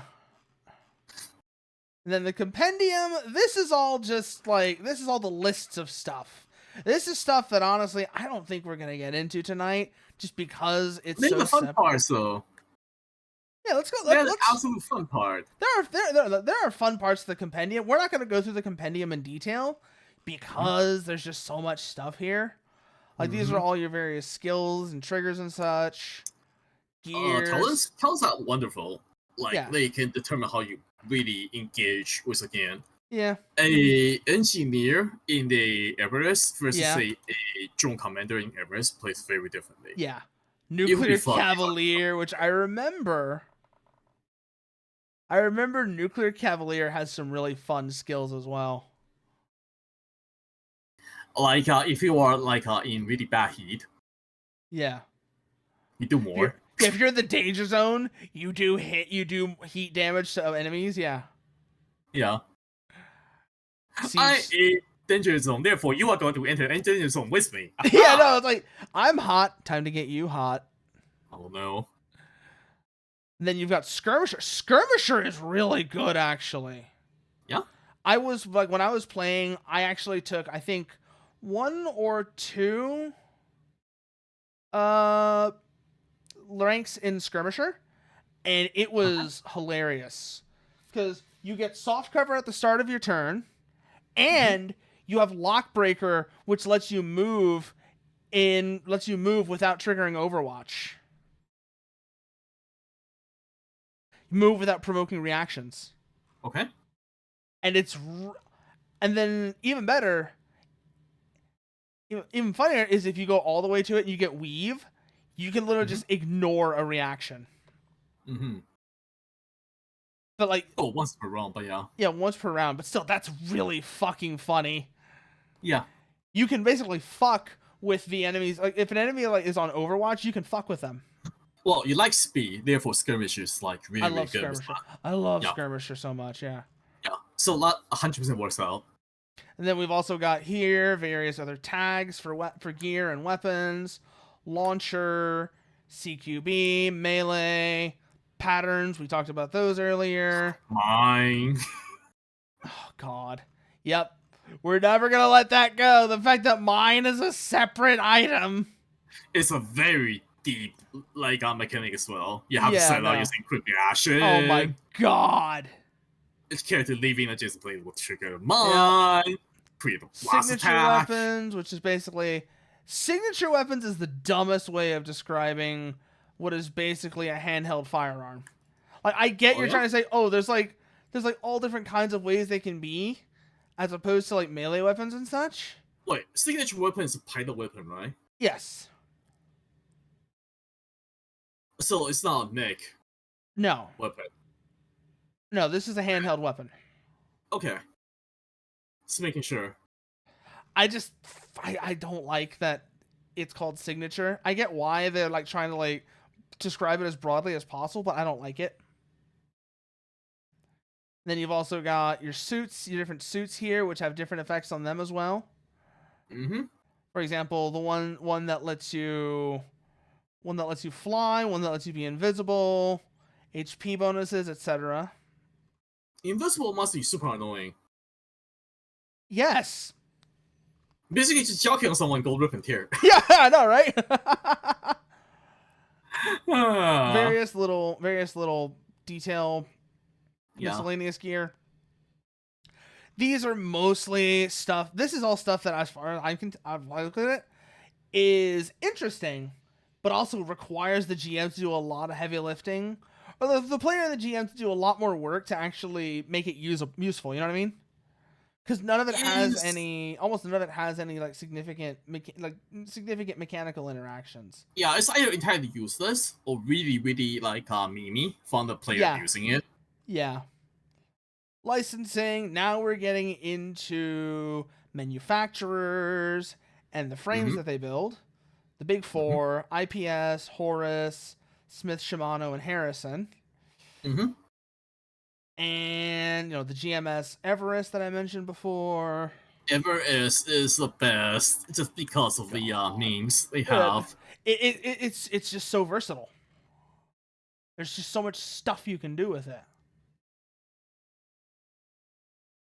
And then that goes down here. We have examples. They have like some of the other frames. Now we're getting into IPSN, IPS Nelson, or IPS North Star. The frame is called the Nelson, not the company. And I don't like the look of IPSN frames, generally speaking. Really? Yeah, they're not my favorites. I mean, Drake just looks like a short, stocky Zaku. And Lancaster looks like Lancaster. Yeah. Drake, well, it really is. I don't like the Blackbeard of the Nelson. Oh, I get it. It looks a little bit janky. It looks a little janky, yeah. It looks like you have a lot of joints to break. Yeah, it's very exposed. It's very sloppy looking. Drake makes me feel safer. Let's see. Drake is a good one, actually. Drake is actually rather well designed. Lancaster is Lancaster. I will not hold any license standards while Lancaster is the best. Please understand. Lancaster is also a much better designed frame than Blackbeard.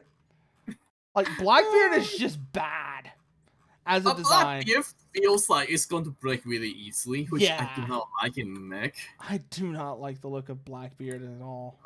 Lancaster being a mech makes sense. It does need to be. Drake and Lancaster make complete sense. I really just don't like Blackbeard. Yeah, I have nothing against like a lot of IPSNs. Yeah. Lancaster makes sense. The Nelson is another one that I'm not a big fan of. I just don't like the way the Nelson looks. It's a personal thing. They have a lot of capes. I understand I can be a little bit fabricy. Yeah. It feels like a good way to catch contaminants and fire. It's going to catch on fire or it's going to get caught in a joint. Because, again, the joints on it are very exposed, which is very different from Drake or Lancaster. Cool. The cape looks cool. I get it. I really don't want it catching into my motor. Yeah. I'm trying around. Exactly. That's exactly how I feel about the Nelson. I do get it. I do get the design. It does look good. Yeah. Let's see. The Raleigh. The Raleigh is like the Nelson, but better, aesthetically speaking. You know what I mean?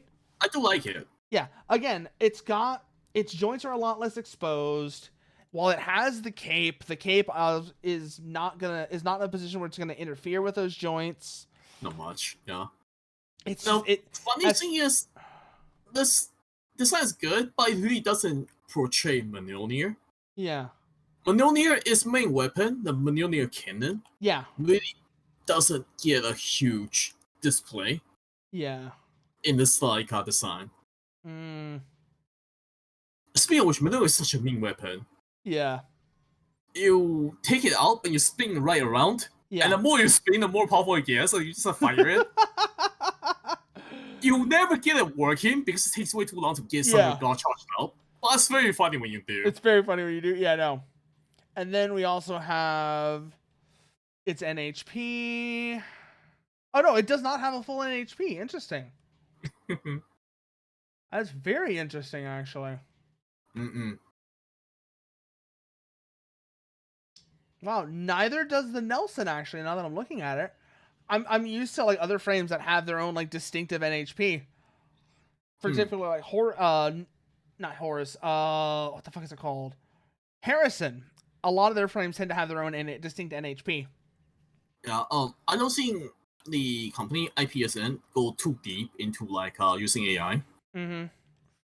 They are more like frontal mechanical. We are making a tank company. A little bit, yeah.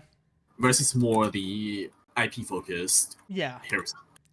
And then we have the Tortuga. The Tortuga is another really good. Like, this is great. I know the art is really just, the art is not supposed to be like, oh, this is what it always looks like, but this is just like, here's a general reference. It's a sick boy.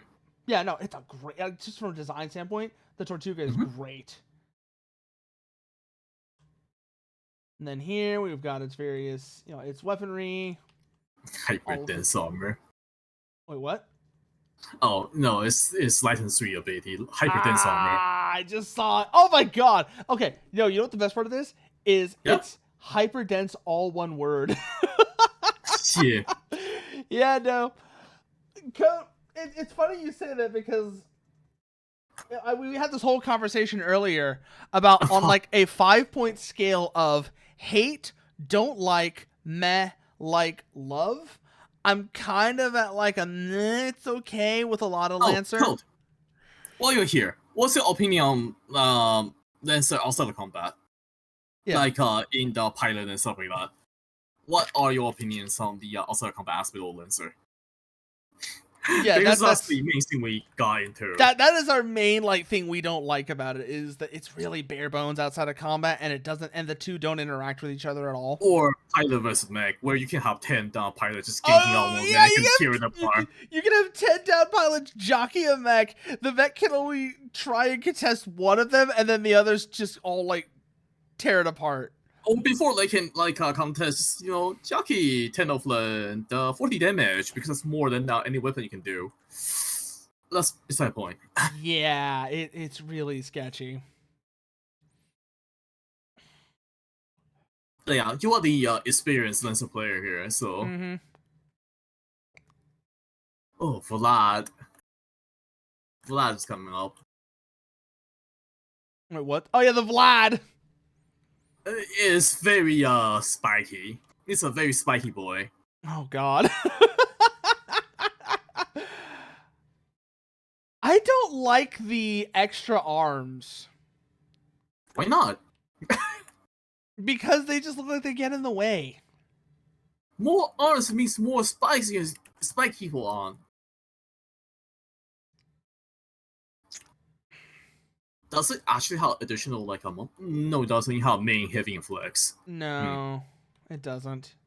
It's just it's fun balance wise. Yeah, I don't like it because one, they look like they get in the way, and two, they don't have proper shoulder joints. If you notice, look at the shoulder joints on the extra arms. There's not actual shoulder joint there. They just look like they can rotate and then move at the elbow.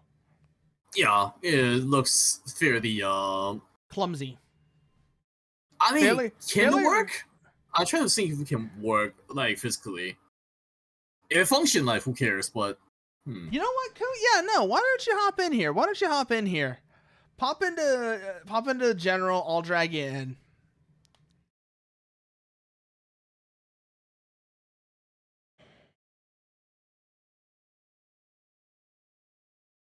Anyways, yeah, no, like I said, I'm not the biggest fan of the Vlad. I think Vlad is fun, especially due to his abilities. It's no, I'm not talking about stat. I'm just talking about the art. Yeah, I get it. Yeah, no. The stats: Impaler nail gun, of course. Targets. Actually, no. The Impaler nail gun is kind of funny. Actually, let's have a look at this. Targets must succeed on a hull save or become immobilized. And hello, Coat. Hey, Coat. All right, so yeah, with the out of combat stuff, I like it being rules light because you just get to do what you want to do. There's less. I don't know. Actually, what do you dislike about it generally? What I dislike about it is not so much how much actual mechanic stuff there is there. It's the fact that it has very limited interaction within combat. For me, is entirely different. You can have triggers that's focused on combat. I mean, you can have no triggers in hacking, but be a hacker with all your talent.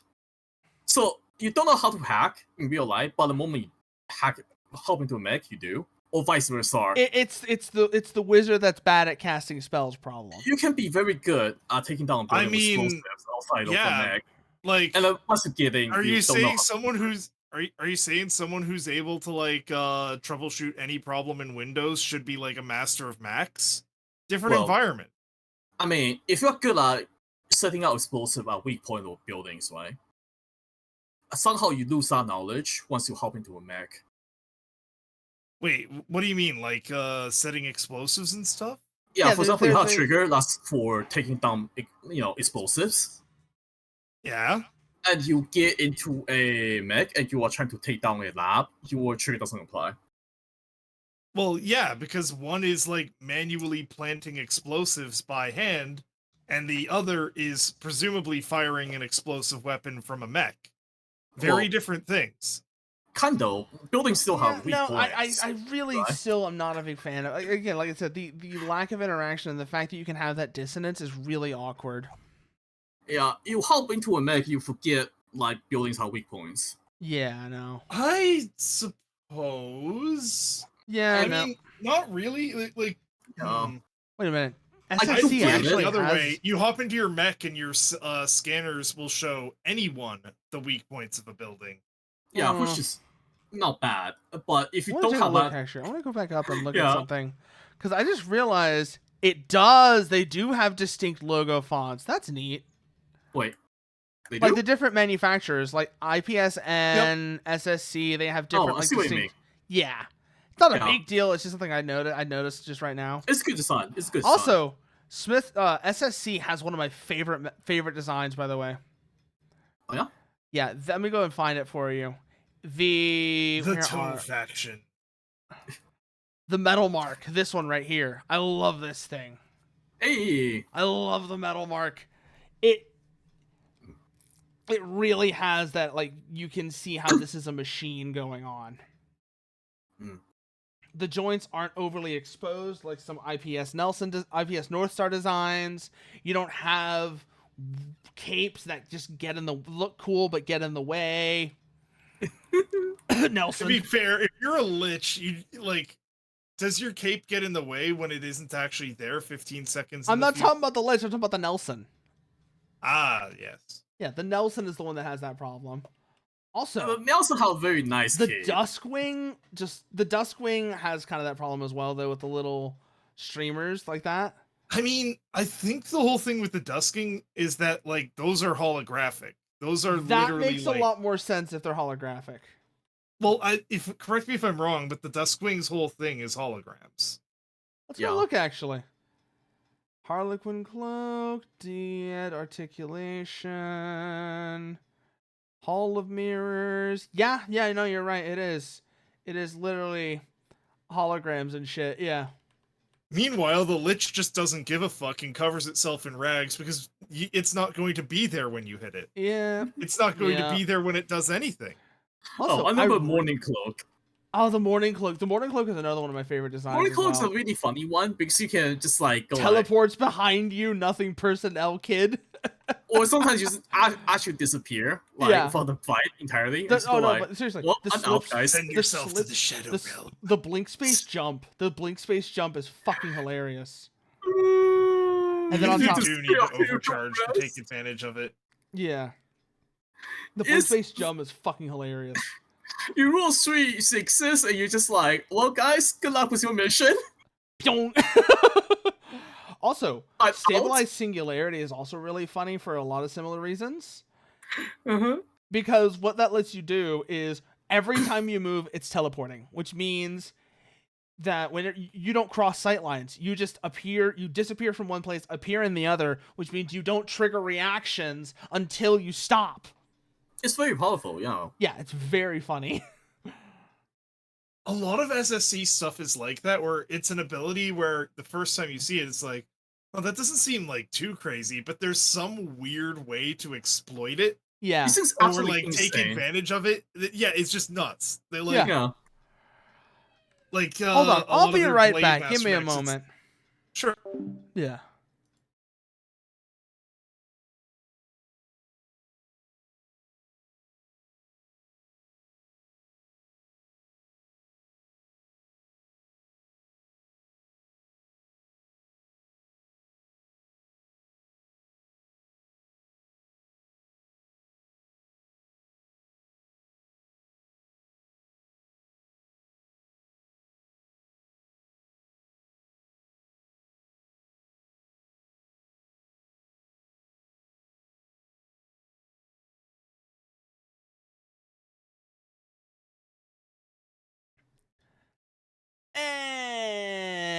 Anyways, we're back. We're back. Welcome back.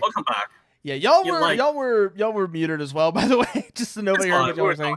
That's fine. Yeah. We continued our conversation. But anyways, we don't need you. let's get through this other manufacturers. Point at some interesting things. Then we're probably gonna wrap it up because we've been going for a little while. What? No 6-hour streams? Weak.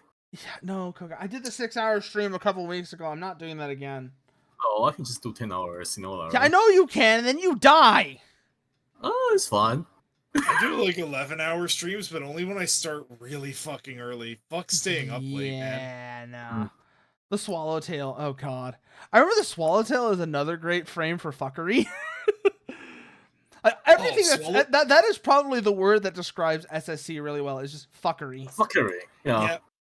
Swallowtail is part of a big thing that proves, like, support classes in other tabletops, at least in, like, Pathfinder, are kind of meh.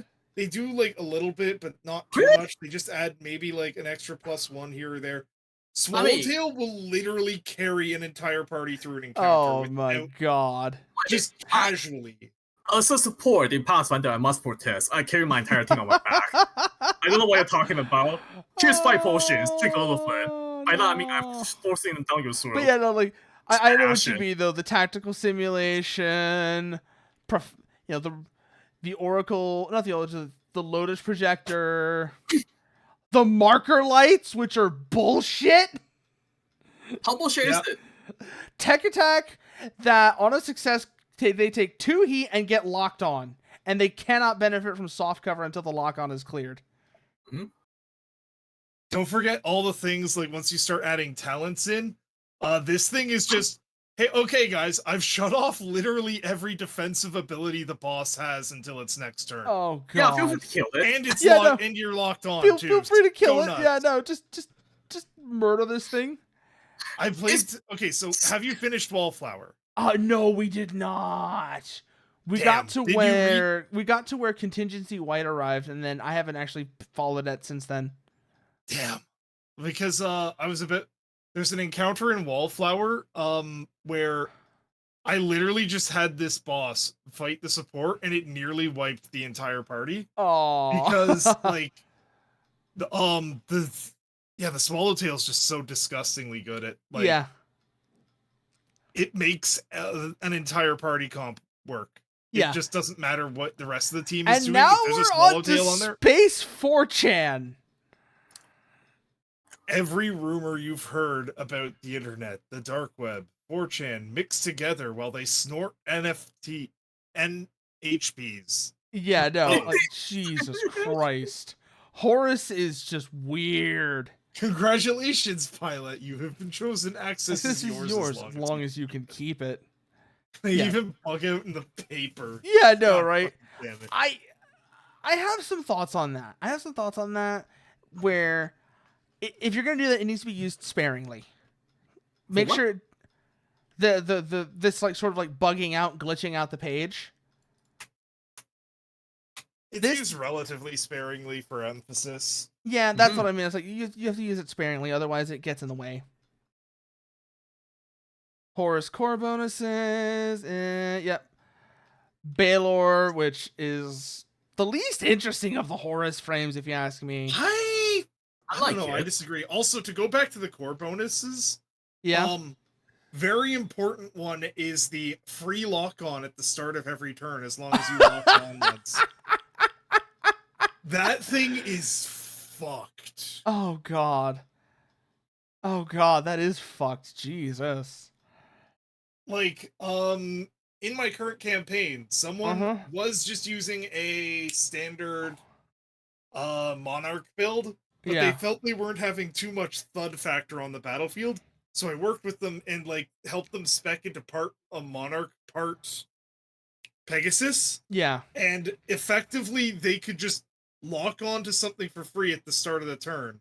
Use their other action. Use an action to lock onto other things. Lay down covering fire. Hit things like crazy. And, like, they could just choose 3 things, and those 3 things could no longer move. Yeah. Okay, that is funny. Mm-hmm. But yeah, no, like, let's see here. Core system Hellswarm. Hyperactive mode. You and adjacent allies get soft cover. Scouring swarm doubles in damage. Regeneration. Okay, that's kind of funny, yeah. Baylor's interesting because it's a meat tank. And it's the only pure meat tank in the game. And it does the meat tanking really good. I find meat tanks kind of boring. So the other half of Baylor, though, is in addition to being the only meat tank, it is the melee hacking specialist. It has like grapple it has +1 tech attack. It has systems in its license which give increased accuracy on tech attacks in melee. Oh god. Horus oh as a thing, god, I just saw Scanner Swarm, yeah. Yeah, Horus as a core bonus has things where you land a melee attack, you get accuracy on a tech attack, and vice versa. Oh god. Yeah, no, you can do a weird hacking build with this. The only problem is it's just so fucking slow. I love the legs. I love the legs on the Baylor, by the way. I love these. The Baylor when like I'm trying to draw people into Lancer, it's like, hey, you could pilot this thing. Yeah, no. It's made out of bees. It's made out of bees. I'm not so hot on the top half of the Baylor, but I love the legs. The legs are pretty nice. Those are some nice reverse. Also, it's made out of bees. I do find that hilarious. And now we get to the most mascot of. We get to what almost I would say is almost the mascot of Horus. Goblin. The Goblin. Are we going Goblin mode?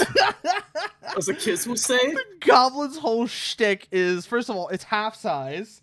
And, hey, do you want to just hack constantly? One viable pure hacker mech. Yeah. Everything else is going to do something else in addition to hacking. Yeah, if you're not all the Goblin. You want to do is hack, you go Goblin. You go Goblin mode. Literally no competition. I mean, you have shit like the Horror OS system upgrade with the puppet system. You have flat accuracy to tech attacks. Yeah, at all times.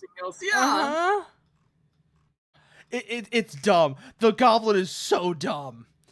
Renvalia, you know Renvalia?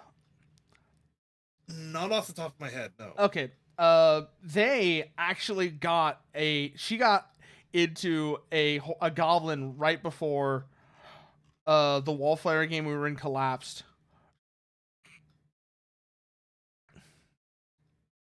Nice. And that thing was... God damn it! What? I just noticed this little bit about the Gorgon. And I know what this is a reference to, and I hate that I know what this is a reference to. This is a reference to the parrot. The thing where it's like this image, it's this short sci-fi story of images where if you look at them, they kill you. Oh. And they're like these Isn't patterns. That like a basilisk or whatever? Yeah, that's a basilisk, yeah. Yeah, okay. I've heard a lot of talk about that, but I've never actually bothered to read it because people are like, oh, it's so scary. So I was like, I'm going to avoid this. And I'm trying to remember who wrote the story. Oh, Blit. It was called Blit, and it was written by David Langford. And that is exactly what a basilisk. This is exactly what a basilisk is. It's this image, like these like fractal image patterns that for whatever reason, if you look at them, they kill you. Yeah, you know, like Loss or The Daily Dose. Oh, God. And I remember... Oh, God. This is the Vorpal gun, which isn't even the most interesting of weird Horus weapons. But already... Gorgon's neat just because it's like, it's a defensive protect your allies build that is done through, I am going to fucking murder anything that even touches a buddy of mine. The Hydra, which I love the look of the Hydra, by the way, just all of the various components not being physically attached to each other. I'm a fucking whore for that. Good old monsoon. And it will come like a flood of cum. Pour it down on me. the drones, Ghoul Nexus. I want combat to take longer frame. Yeah. I have this 50 is drones. this is the I don't like this GM frame. This is called I go to play turn-based strategy. Really confident in my ability to play quickly and accurately. Yeah. I got to command army. And the Manticore, whatever. Like, Manticore is fine and all, but I obviously, you know what I'm trying to speedrun us towards. I fucking love the Manticore. It's so, like, you just hate yourself and everything around you. Have I told you about Phoenix? No.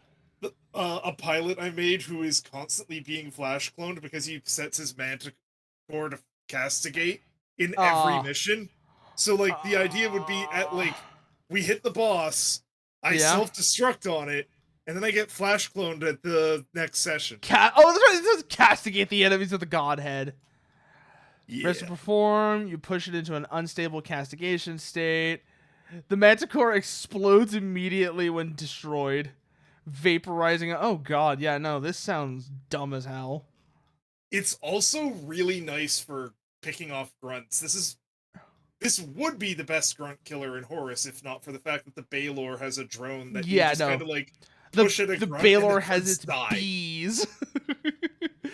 And then we're at the Pegasus. And the Pegasus, I don't like the Pegasus because one simple reason. It's this right here.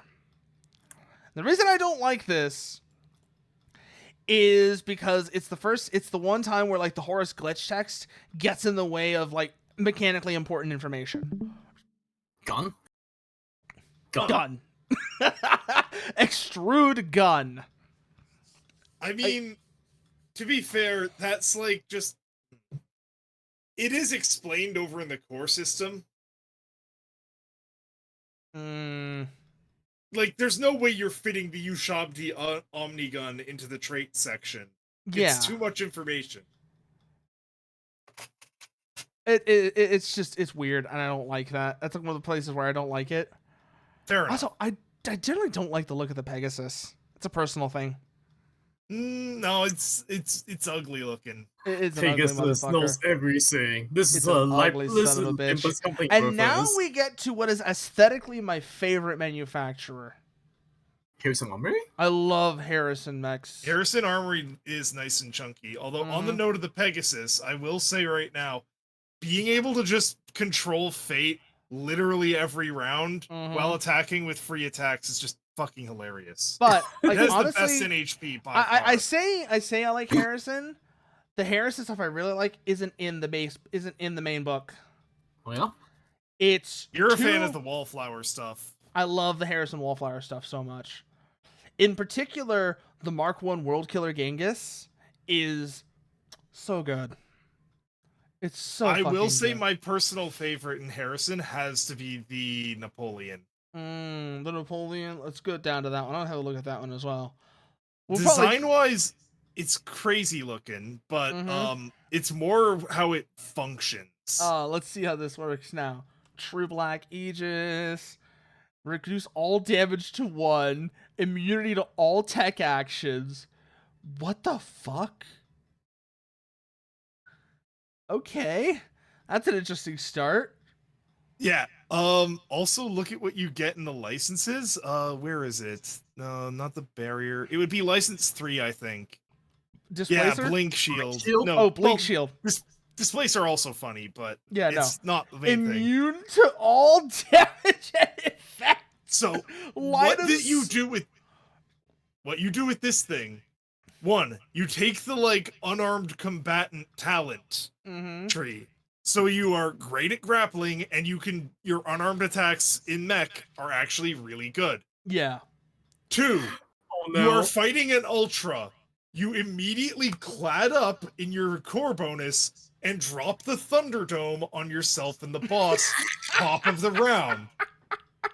You have now denied the Ultra 6 actions. It cannot kill you because you are nigh invulnerable. When you do get back your turn, you are going to deck it in the face for 2d6. Then you're going to drop the Thunderdome again. Oh my god. Until your allies have cleaned up everything else and are ready to engage with the boss. Oh my god, that is so dumb. I love it. The Saladin, don't mind the Saladin. I don't like it the is Saladin. The single most manly mech in all of Lancer. You I can see that. I like the Sherman. I like the Sherman because you know what the Sherman reminds me of? Huh? Did any of you ever watch Gasaraki? I did not.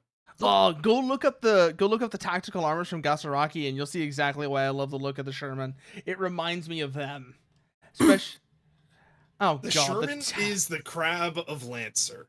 Yeah. It does a lot of things with heat. Because there's basically no build that isn't improved by dipping a bit into the Sherman license. Yeah. It has something for everyone. Also, and then we get to the Tokugawa, and again, the baseline Tokugawa is cool, I guess, but the Enkidu is so dumb. Would you say that DLC is better than base? Like in terms of mechanics? For Harrison stuff, definitely.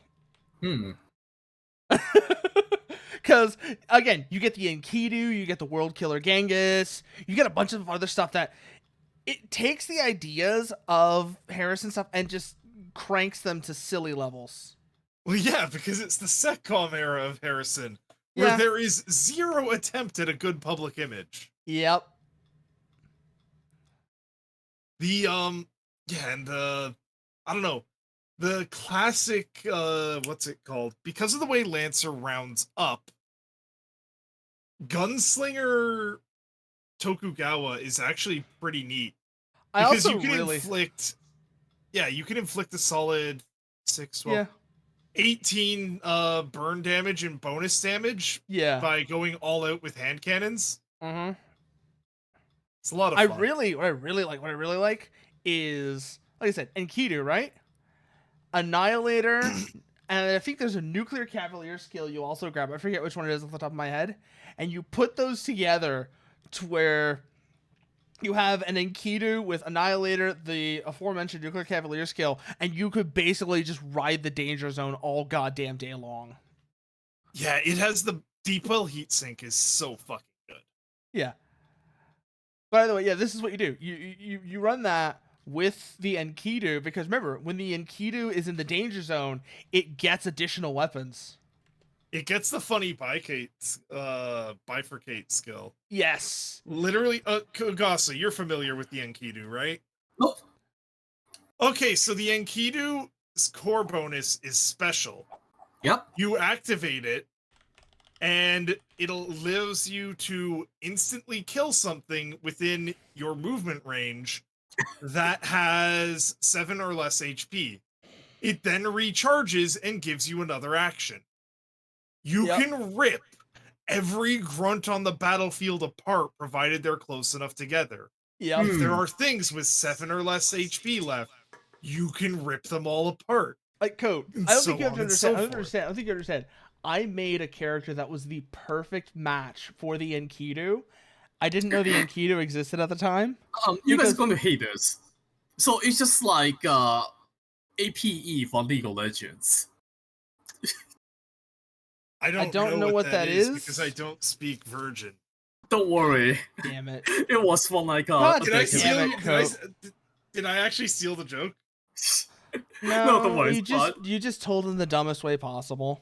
Yeah, it's great. Fair. Don't worry. Yeah, anyways. It's so weird chicks actually do play League. Yeah. But anyways. So Anyways, the overall, but yeah, the Enkidu is so fucking dumb. I love it. But I think that's where we're gonna call it. Actually, after having to look through everything there, because it is late here, and I have not eaten anything. So we're gonna find someone to go say hello to. Question, of course, is who? Who should we say hi to? I don't know. I am going to sleep. Thank you for letting me join. Yeah, you're welcome. You're welcome, Coat. Actually, you know what? Because we talked about him, let's go say hi to Hal. Okay, sure. because he's also familiar with Lancer. He's run it. He's run it. Obviously, if you want, for anybody, if that's not, if you not following me there, you can follow me on Twitter and join me on Discord, where I tend to be more active. At some point, I'm also thinking either this week or next week, I'm going to show the Digimon movie on Discord, so that'll be fun. Ooh. But as always, the raid message tonight. I know what the raid message tonight is going to be. I know exactly what the raid message tonight is going to be. It's so straightforward. It's so straightforward. Why wouldn't I, System trauma. System trauma. But with that, I said, everyone here, thank you for joining me, and